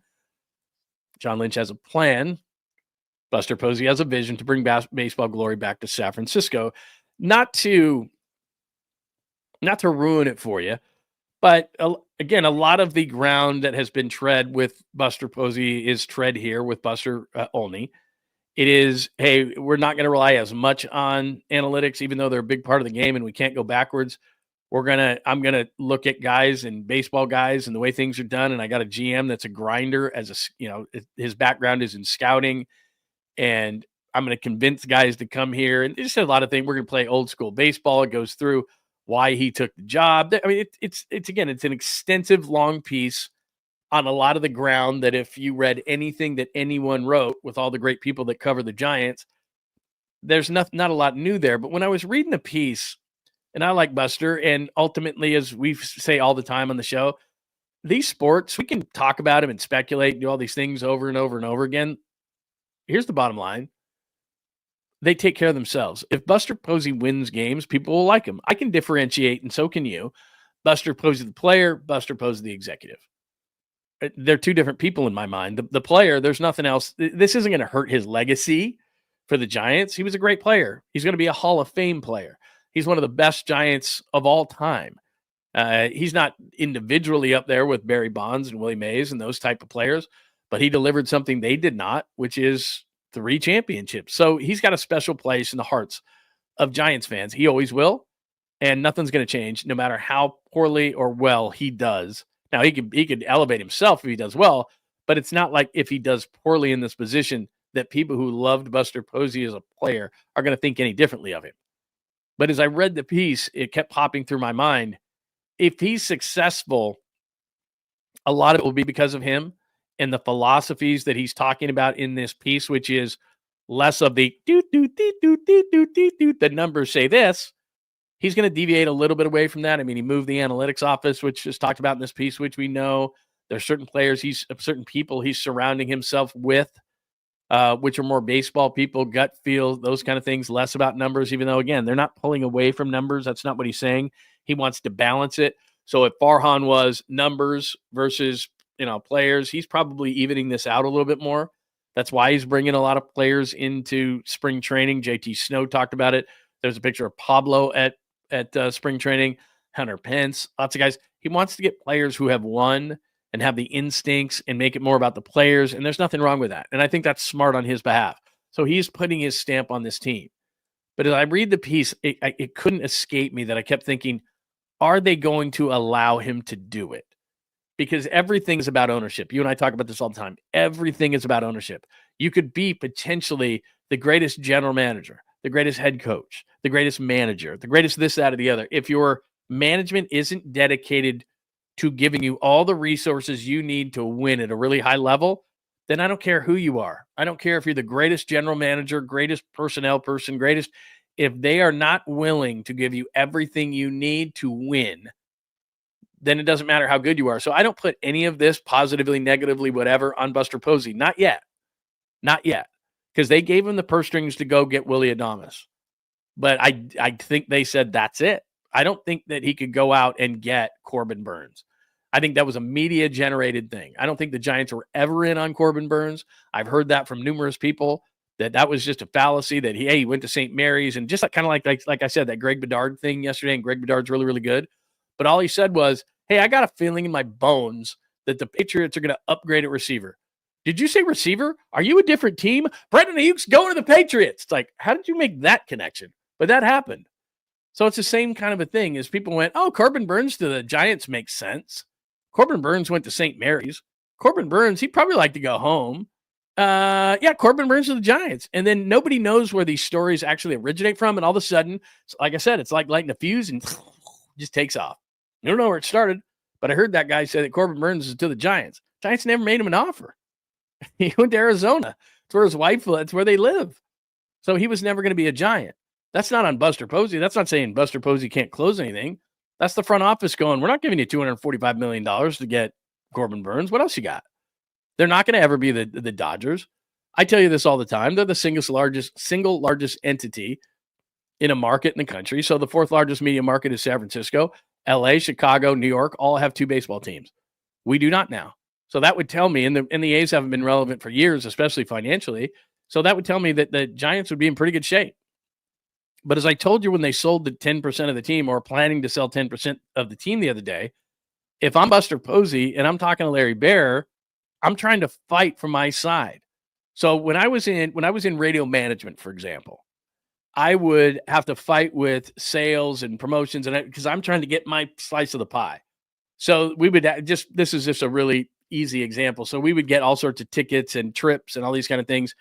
And sales is like, well, we want to give it to our big people who are spending a bunch of money on the station. I understood that. Promotion says, I want it for this or this. And I would say, I want these tickets for programming, and I want to do a big promotion on the air so I can get more listeners. And we're all trying to fight and battle for the assets that we have to try to make our area better. And so Larry Baer gets $10 billion, not 10, they're worth like $4 billion, apparently. So let's say they get $400-500 million from this sale, from this percentage of a sale that all these teams like to do. And now it's a fight. It's on. Buster Posey saying, you don't have to give it to me to sign somebody, but I want to upgrade my baseball facilities in Latin America, or wherever. I want to make the baseball facilities better. Maybe I want to make the clubhouse better. Maybe I want this or that better so that maybe we can get more free agents. Maybe I want to change the park, whatever. From a baseball perspective, I want that. And Larry Baer says, no, we want suites because we want to make more revenue. We want to make the facade, we want to make the front of Willie Mays Plaza look that much better so that more people will come to the game. Business. So Larry Baer's fighting for his business for some of that money. Buster Posey's on this side fighting for some of that money. Everybody's pulling and trying to get some of that money that they just got in. And Larry Baer made it sound like, I don't know if this is true, but Larry Baer made it sound like they're getting it all. That this is all going into making the real star of the Giants, Oracle Park, better. Let's pull in more money. Let's make these suites more. Let's charge more for these suites. Let's make the front of the stadium better. All these different things that he mentioned, which have nothing to do with winning baseball. They have a lot with turnstiles, which is what I've always said about the Giants. I think they're a turnstile turning team. That's their priority.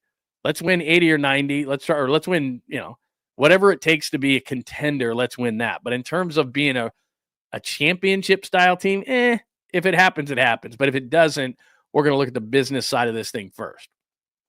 So that's a long way of saying, as I read the piece about Buster Posey, I'm saying you can put it all on Buster Posey's shoulders, whether they win or they don't. But I don't. I don't look at it like that. Does he have the resources?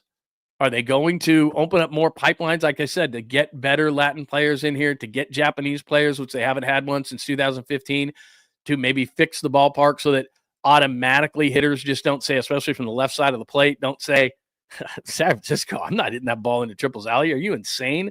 Hey, agent, where else do we got? Where else can we go? That kind of a thing. Are they going to, they're not even spending up to the line this year. They're not even spending up to the tax line this year, which, as I've told you many times, in baseball, it's not like the NBA.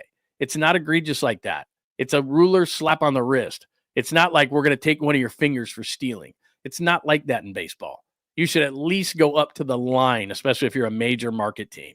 If you're the San Francisco Giants, there is no excuse to not be up to the line and really, let's be honest, over it.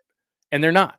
So who is that on? That's not on Buster Posey. Buster Posey's not saying to the Giants, hey, guys, we're like $30 million under the line. We're good. It's Buster Posey's job to say, hey, you know what? Let's get another pitcher in here. Because Buster Posey won championships in 10, 12, and 14 with pitching and timely hitting. He knows what this ballpark is all about. He knows what they need to do. So he got Justin Verlander. He might be right in that. Robbie Ray looks like he's rehabbed. We know about Logan Webb. But do you think that Buster Posey wants to go in the season going, Jordan Hicks? Yeah, I don't know. I think if he had his druthers, I think he'd rather have him in the bullpen, just like I always complain about. The thing that's going to be interesting for me if Buster Posey and he's running this thing is how aggressive this he can control. How aggressive will he be with young players? So is he saying, look, we're seeing this from Birdsong. He doesn't need another year in the minors. This is about now, and we got to win. I got balls. We're going to do this. Birdsong's going to be in there. I don't care that Kyle Harrison was this big of a prospect. He's a reliever now. Like those kind of aggressive moves. And I'll say this about Farhan. Sometimes it was out of necessity, but they would bring guys up. Now, here was the difference. and I don't know if this is going to be a direct reflection on Buster or not, but how patient are you with guys? So everybody loves themselves some Luis Matos, right? Matos. It's the number one issue I've heard in the entirety of spring training. Matos. Okay, let's say Matos is better than Yastrzemski and can play right field and gets off to this hot start. Is Buster Posey going to rubber stamp as the president of baseball operations? Yaz, love you, man. You're a veteran guy. Bob Melvin loves veteran guys to a fault. Loves veteran guys. But to me, I'd rather have Matos out there if he can be productive. I don't want Matos player of the week with 11 RBIs and Matos the next week striking out 11 times. I don't want that. If he's consistent, if he's good, if he's rolling, I would just say this, and this is something that they didn't do with Farhan. There's going to be ups, there's going to be downs. That's part of the frustration at times with Steve Kerr, who is just he has no other choice now but to play the Kumingas and Pajemskis and everything. But it was like James Wiseman. Now he got hurt, and I don't think Wiseman ever is going to be anything. But some of these young players that the Warriors tried to get going, it was like they're always looking at the bench, right? Like, oh, I'm going to get pulled out. I just screwed that up. Just let him play. Like, if you decide Matos is better than Yastrzemski, let him play. Just, you know what? And you go up to him and you say, look, you're going to get the first half of the season. You're going to get 300 bats. Now, if you're hitting 125, that's one thing. But if you're hitting 240, but I see those flashes, we're going to stay with you. And Yaz is going to be the fourth outfielder. Like, those are the kind of decisions that Buster Posey can have an influence on. Because he was a veteran, is he going to tend to say, I'm going to let these veteran guys go and work themselves out of it? Because the Giants don't have that luxury. They're not playing for the NL West title. The Dodgers are going to win that thing. So now, as I say all the time, you're messing with the Braves and the Phillies and the Mets and the Cubs and the Brewers and everybody. Like, you're competing against everybody, and you don't have games to give away. So is he going to say, we're just going to stay with the veterans? Because I hate that. I just want the best players to play. So those kind of things he can influence. He can influence the roster that they already have. My fear with Buster Posey, and this is not going to be his fault, and I think he's going to get criticized because of it, he doesn't have control of the purse strings. He can walk in and ask, hello, sir, may I have a gold coin? No, you may not. Get out. I mean, that's what happened this offseason. We'll give you Willy Adames. But the reason why the front office wanted Willy Adames is, look, we're trying. Look at this guy we got. They got to market around somebody. So, yay, we got it. We got a guy. And then they just shut the spigot off. Now it's off. Like the water just got turned off. Sorry, that's our marketing piece for the year. They don't really want to win baseball games. And so you can put it on Buster Posey's shoulders all you want. But until the front office decides it wants to win baseball games more than it wants to sell garlic fries, then this team isn't going to win. And Buster Posey could be the greatest general manager of all time, but we'll just never know because they're not dedicated. In my mind, and the star of the Giants is not a player, it's a ballpark. And that's the way they look at it. So there's that. What do you think? Yaz is a fifth option on most teams. I don't dislike Yaz. He's a really good guy, but he's a fourth outfielder. And I look at this all the time with teams that I watch. They could be in the market, out of the market. If there's a certain player on your team and that person is contributing at a really high level on your team, they're what's called placeholders, and they tell you where that team is. And to me, Mike Yastrzemski. Now, if they had 8 other guys on this offense that were just hammers, then that's different. But Mike Yastrzemski is a guy that's expected to produce for the Giants, and he's up and down, and he's a great defensive right fielder. He's a Gold Glove candidate. But him being counted on in the Giants lineup is an indicator of where this team is. And it means they're mediocre. That's just what it means. Like Michael Conforto going to the Dodgers, for example. Like the Giants relied on Michael Conforto when he was a Giant, and that was a bad thing. And it told you where the Giants were. Now Michael Conforto goes to the Dodgers, and it's like if Conforto hits 220 with the Dodgers, they've got enough other options on the team where that's okay. Mike Yastrzemski could work on the Dodgers because he's a really good defensive right fielder, and they have a ton of other guys who can pick up the slack. So he'd be fine on a team like that. But you look at the Giants and you go, we need this guy to produce. We need the guy who's hot, Mike Yastrzemski, who's hitting home runs and wow, not the guy hitting 182 with 3 home runs. We don't need that guy, who he was a lot of in the early season last year. Late in the season, he caught fire a little bit and you went, whoa. But to me, he's an indicator. He's a placeholder of where this team is. And until they upgrade with players like that, and he's been a nice Giant. He's been an okay Giant. They got him for basically nothing from the Orioles. His first couple of years, he was really, really good. He's a nice guy. He's a great defensive player. He's a really good leader. He's scrappy. He's all those other things. He could be on a team that had really good offense, and they could put him in right field and be okay. But this team needs him to produce, and he doesn't do that enough. So he'd be an amazing fourth outfielder. Put him in right sometimes. Put him in center when you rest Jung-Hoo Lee. He could get 300-400 at bats. I'd have no issue with that. It's just that he's your starting right fielder, and sometimes he's hitting like sixth in the lineup, and I'm like, no. That tells you where you are. All right, that's enough. Are we talking garlic fries? I am hungry now. Not as much garlic fries now. Makes my beer taste like garlic. Yeah, I got to say that if I'm at the ballpark, I'm not going garlic fries.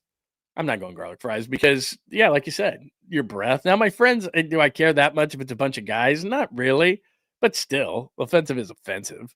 So, for me, it's like, it's okay. Just okay. All right, so what we've gone over today for episode 94, as we are 141 into the show today, thank you for making it on a Friday edition of the show. You may have left me for March Madness. I understand that. Episode 94. Madness. I did well in the bracket yesterday, except for I told you don't do this, and then I did. I took my alma mater, and they got smoked by UCLA. Curry hurt. What were your thoughts when he's laying on the ground? If he misses 5 games, do we have an update on him, by the way? Mark Spears saying, as I clicked before, he missed 5 games in 2021 because of a similar injury. There's only 12 games left. Would that put the Warriors in the play-in? 16-3 with Jimmy. Back to Denver in the bracket. That's the 6-3 matchup. There's a piece right now on JohnLundUnleashed.com that talks about what we discussed to a certain extent yesterday, which is John Lynch. So I did it, and there's a bunch of fancy charts and all these kind of things. So go to JohnLundUnleashed.com. The 49ers plan is draft or bust. Can they pull it off and save the offseason? That video right there is about a 15-minute clip of what we talked about yesterday. If you missed it, check it out. And then there's all this stuff on what they're looking like now, what they need to do in order of importance. I think I put a few guys' names under each. Those are draft guys under each one that I like particularly. I did not do a mock draft. And then 86 is the best draft. That's really what they need to do to pull off this offseason. That's 19. That's their best draft. And then I talk about, given the track record of peaks and valleys of the current 49ers regime in the NFL draft, it may not be the wisest choice to put all the 49ers eggs in the 2025 draft basket. Given the offseason so far, though, it's the only choice they've got. Here's to 1986, which, of course, is that draft, which is essentially what they need to do to save the offseason. And I don't know that they can do that. So that's up at JohnLundUnleashed.com if you take a look at that. What else is up there? Where else are we? Oh, Lynch, Aiyuk, Purdy, quiet. Why Kyle? I don't know. That just struck me the wrong way. People are like, what if they replace John and Kyle? It's like, stop. The Posey piece at ESPN.com that you need to check out. If they don't succeed, it's not going to be because of Buster Posey, who I think really could do this job. I just question whether the front office is really dedicated to winning, especially given their what they said after they're going to sell 10% of the team. They're going to give the baseball park a nice, shiny upgrade and not a lot of talk about upgrading the baseball side of things. And I don't mean in just signing a guy. That would be short-sighted. I'm talking about upgrading baseball facilities to bring in said players, which I'm sure Buster Posey's trying to get, but it doesn't sound like he's going to be successful in that way. Finally, before we let you go watch the NCAA tournament on this day, are people watching Severance, by the way? All about the hallways. The mysterious and important work will continue. Severance has been renewed for another season, which is really cool. And I think tonight is the finale, right? My wife and I watch this every single Friday, so I think we're going to have to get into a different show, obviously. A weird show. The first time we watched Severance, I think we watched it, and then for like 3 months, we didn't watch it again. I was like, I don't get it. Like, it's just really too weird. And you'd have to go back to the beginning, but just without giving anything away, essentially it's a job you go to. They erase your mind. So your work personality and who you are away from work. They call them innies when they're at work and outies when they're out of work. And you don't remember either one. So like they erase your mind. So what you do at work, you have no idea. And then you get outside of it and you don't remember what you did inside of work. It's wild. The concept is really wild. And certain shows you're going, what in the hell? And then other shows you're like completely compelled. So it's compelling enough on the shows that are good, that are actually great, that you watch it. And then there's other shows where you go, huh? Whoever wrote it must have been on like 3 sheets of acid when they did it. Now 3 sheets would kill you, but you understand, maybe 3 tabs, not sheets, but crazy. So I would suggest it. It's just it's not one of those shows where, hey, it's Friday night. Like I do a lot of things based on mood. So if I'm in some sort of a mood, I'd want to watch something more uplifting or fun or funny or whatever, and we'll watch that. This show is like you've got to watch it. Like you've got to have your undivided attention on watching it, and it's not like you could pick it up in you got to watch it from the beginning. But it's really, really good. It's just sometimes I'm thinking to myself, I don't know if you'd think like this, but sometimes I think to myself, who the hell wrote this? And how much acid were they on, or shrooms, or weed, or not coke? But it's like, wow. This is a mind F, and it's wild. So anyway, there's that.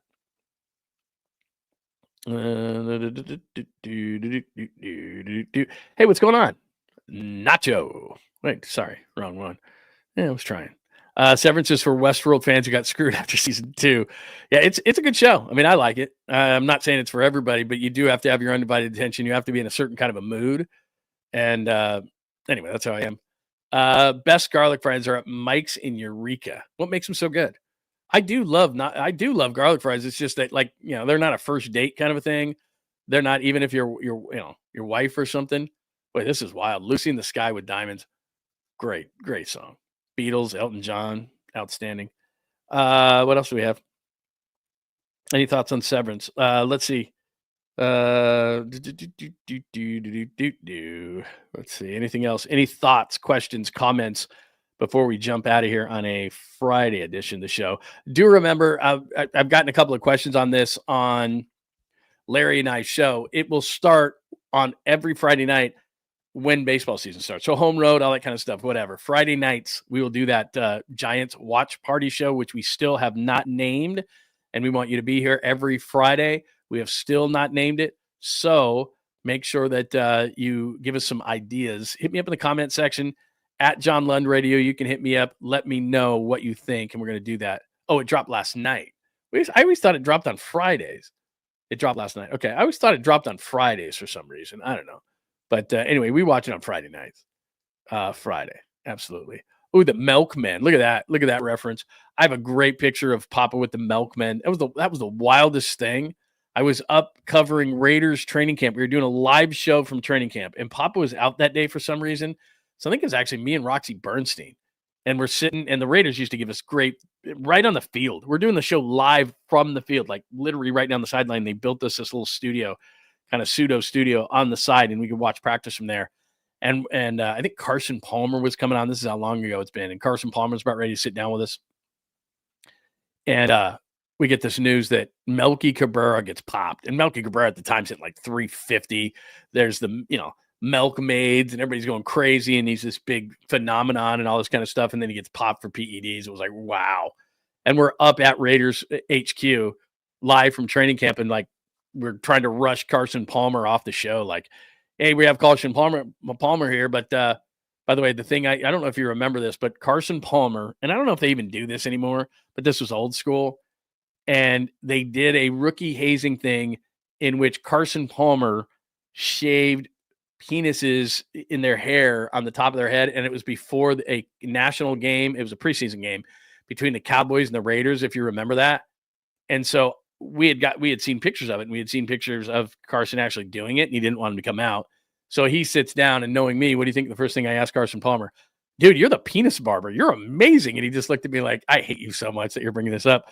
And what was so funny about it is I should have loosened it up and then went there, but I just went there first. And he was a good sport about it and all that stuff. But if you remember, ABC had a problem. I think it was on ABC or ESPN or something, because young players of the Raiders would take their helmets off, and they shaved a bunch of, like, a lot of the rookies. And this was the first preseason game. So, you had a million rookies playing, and none of the veterans were. And they would take their helmets off, and some of them had just wacky haircuts, or like half of them, or some of them they shaved into a horseshoe, like the guy was going bald. But Carson Palmer had shaved probably 4 or 5 phallic haircuts, penis haircuts into these guys' heads. So they would take their helmets off, and early on, because I had talked to some people that produced that show, or that game. And I think it happened like once or twice that they had the penis haircuts. And then the producer was like, okay, you can't show number 92. You can't show when number 67 takes his helmet off. Like they told me that there were like the 4 or 5 guys. They're like, hey, we're not going to do the sideline shots from those guys because they did it for like 2 guys in a row. And it's like they have the penis haircut and they've got the overhead shot on them or whatever. And they're like, damn. And so I told them, like, yeah, Carson Palmer did that, this and that. So like, yeah, we had to stop showing the guys on the sidelines for the Raiders, some of the rookies for the Raiders, because they had penis haircuts. Outstanding. Let's see. Bar notes. That's not a bad one. Where's that one? Man, my mouse is going crazy.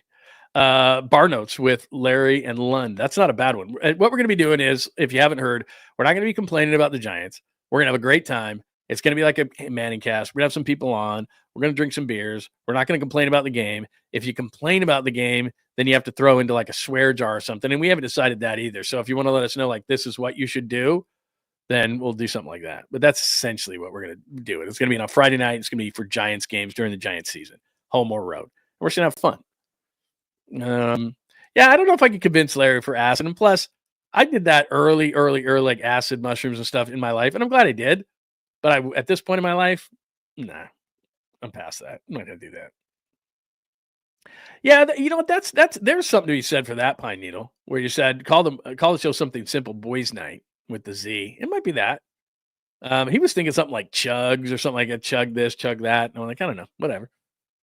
Diamond Takes. That's solid. Who wrote that? Mike. Diamond Takes. That's not bad. We got Harry Palmer. The Larry and Lund experience. Let's see what else. Yeah, Melky was absolutely. I mean, not only was Melky on fire. Melky was just like, it was just everything. And then all of a sudden it was like I said, I was up at Raiders training camp. I can remember it like it was yesterday. And Carson Palmer sits down. I'm sitting next to Roxy, and it comes across because, you know, you got your computers and iPads and stuff. That was what, 2011, 12, whatever it was.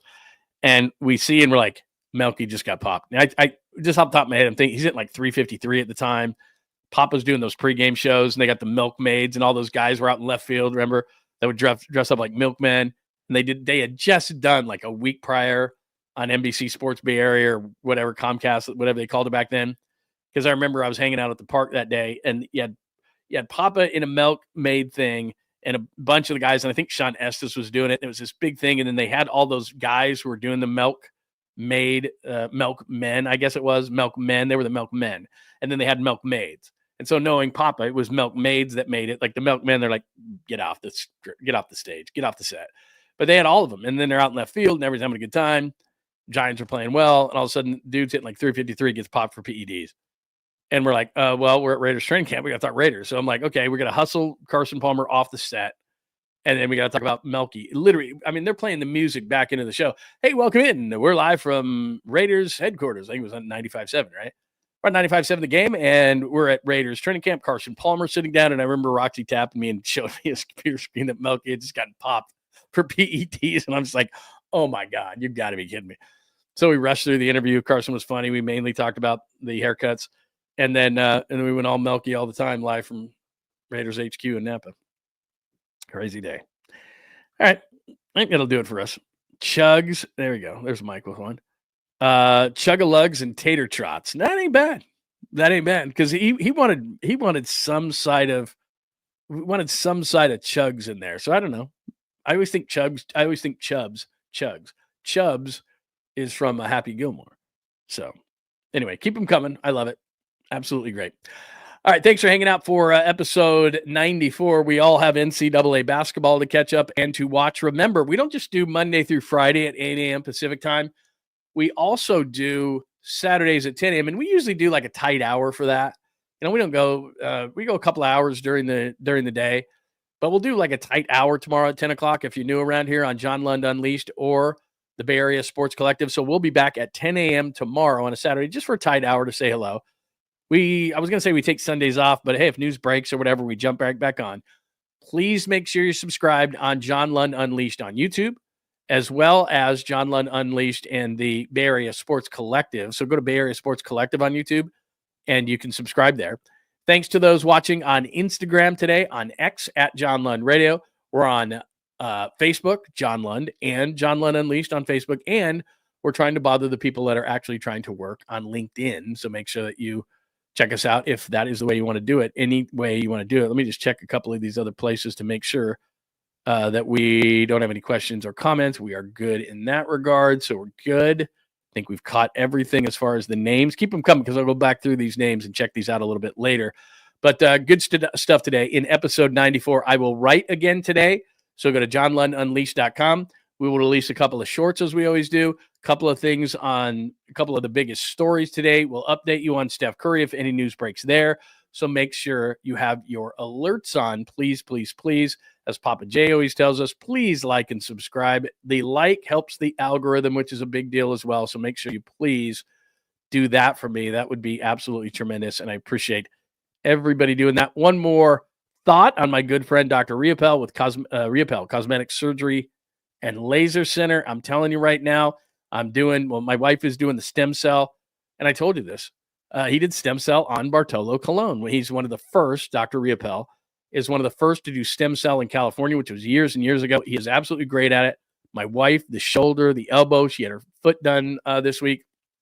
She's feeling amazing. I'll give you an update on the foot because it takes a minute to get that thing going. But her shoulder and elbow, that's been over a month. She's feeling absolutely great. If you've thought about stem cell, Dr. Riopel was one of the first in the state of California to do it. He extended Bartolo Colon's career, man. I mean, that's the bottom line. He has a sports medicine side of things. He knows what he's doing. That is Dr. Riopel. And for me, I'm doing the testosterone treatment. So low T. I was feeling lethargic, as crazy as that sounds. Less energy, less sexual drive. You don't want to hear about that. But those are the kind of things that happen with low T. You're having trouble losing weight. All you got to do, it's a quick blood test. He says, okay, this is what we need to do. It's not just some willy-nilly thing. He's a doctor after all. Gives you the correct dosage. You only have to go in there every few months, every like 4 months for a really quick procedure. Really easy. You don't have to take the shots every day if you've heard that, or every week, excuse me. You don't have to do that. This is the way to go for low T and testosterone treatments. And I'm doing it right now with Dr. Riopel. So click on that QR code right there. It'll take you right to the website. Dr. Riopel will take care of you. Great crew over there as well. Plus, if you go to Riopel Cosmetic Surgery and Laser Center and you go to the website, all sorts of other great procedures that they do as well. Anything you would expect out of a cosmetic surgeon and laser center. That is Dr. Jeffrey Riopel. So check them out. Great friends of the show. All right. Anything else? One more swoop through the comments. Make sure that we're hitting everything. Tater trots. Bro chugs. That's not bad. Bro chugs, as Pine Needle says. Winner, chicken dinner. That's not bad. What else do we got? Shams update on Curry. Did we get an update on Curry? And I missed it because I've been yip-yapping. What do we got here? Hang on 1 second. Look at Shams. Did he give us an update and I missed it? I could have missed it. He might have done it on ESPN. Oh, here we go. Right there. MRI on Warrior Star. This was 11 minutes ago. 11 minutes and I missed it. I got to be better.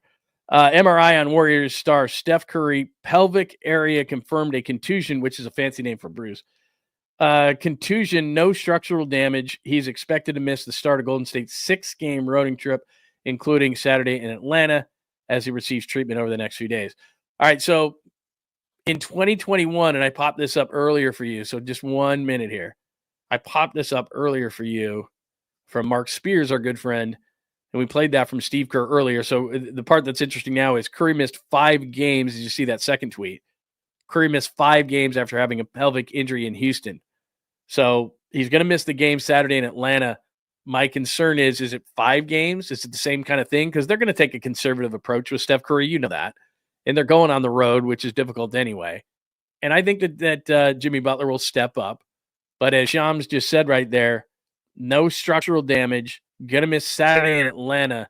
There's 12 games left in the season. Now, somebody said this earlier in an optimistic tone, and they're not wrong, that with Steph Curry missing a few games, that's not the worst thing in the world. So Steph Curry misses a few games. That's not horrible, only because he's rested for the playoffs. But if you move, as I've pointed out many times, from the 6 to the 7, that's not ideal. That's not an ideal situation. So as I've showed you this, and we'll do this one more time, just because Shams just came out with the news. No structural damage for Steph if you're just jumping in here, but he is going to miss at least Saturday in Atlanta. They're going to be conservative with him. So I think he'll miss at least a few games. He missed 5 because of this injury in 2021. And all of a sudden, there's the Clippers. They've won 4 in a row, and they're just one game in the loss column. Minnesota, as we talked about yesterday, have lost 2 straight games to 2 lesser opponents, so it can happen to anybody, and they're 2 back. So as much as we look forward and say, hey, could they catch this team or that team, they've got to look behind them. And if Steph Curry's out, and I always say this, look, Jimmy Butler is an alpha male. Jimmy Butler has been and is a number 1 player on NBA basketball teams. There's no question about it. But without Steph Curry, let me be Captain Obvious. Hello, Captain Obvious.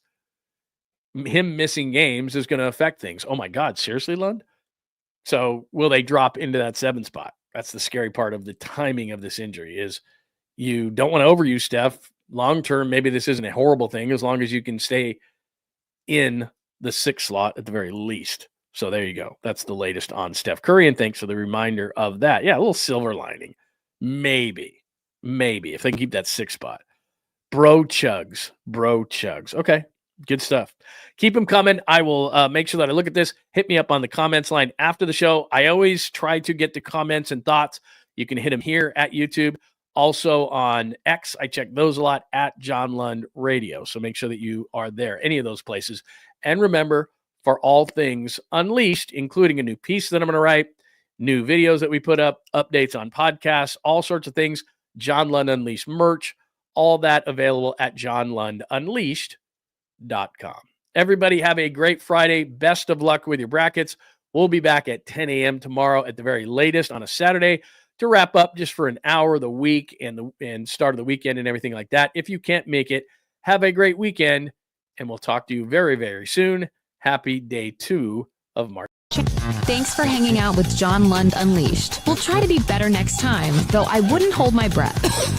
Please like and subscribe on the John Lund Unleashed Pod YouTube channel. Watch live shows weekdays at 8 a.m. on YouTube, Instagram, and X. And make sure to have your alerts on for shows throughout the day or night. All things Lund can be found at johnlundunleashed.com. johnlundunleashed.com. Goodbye!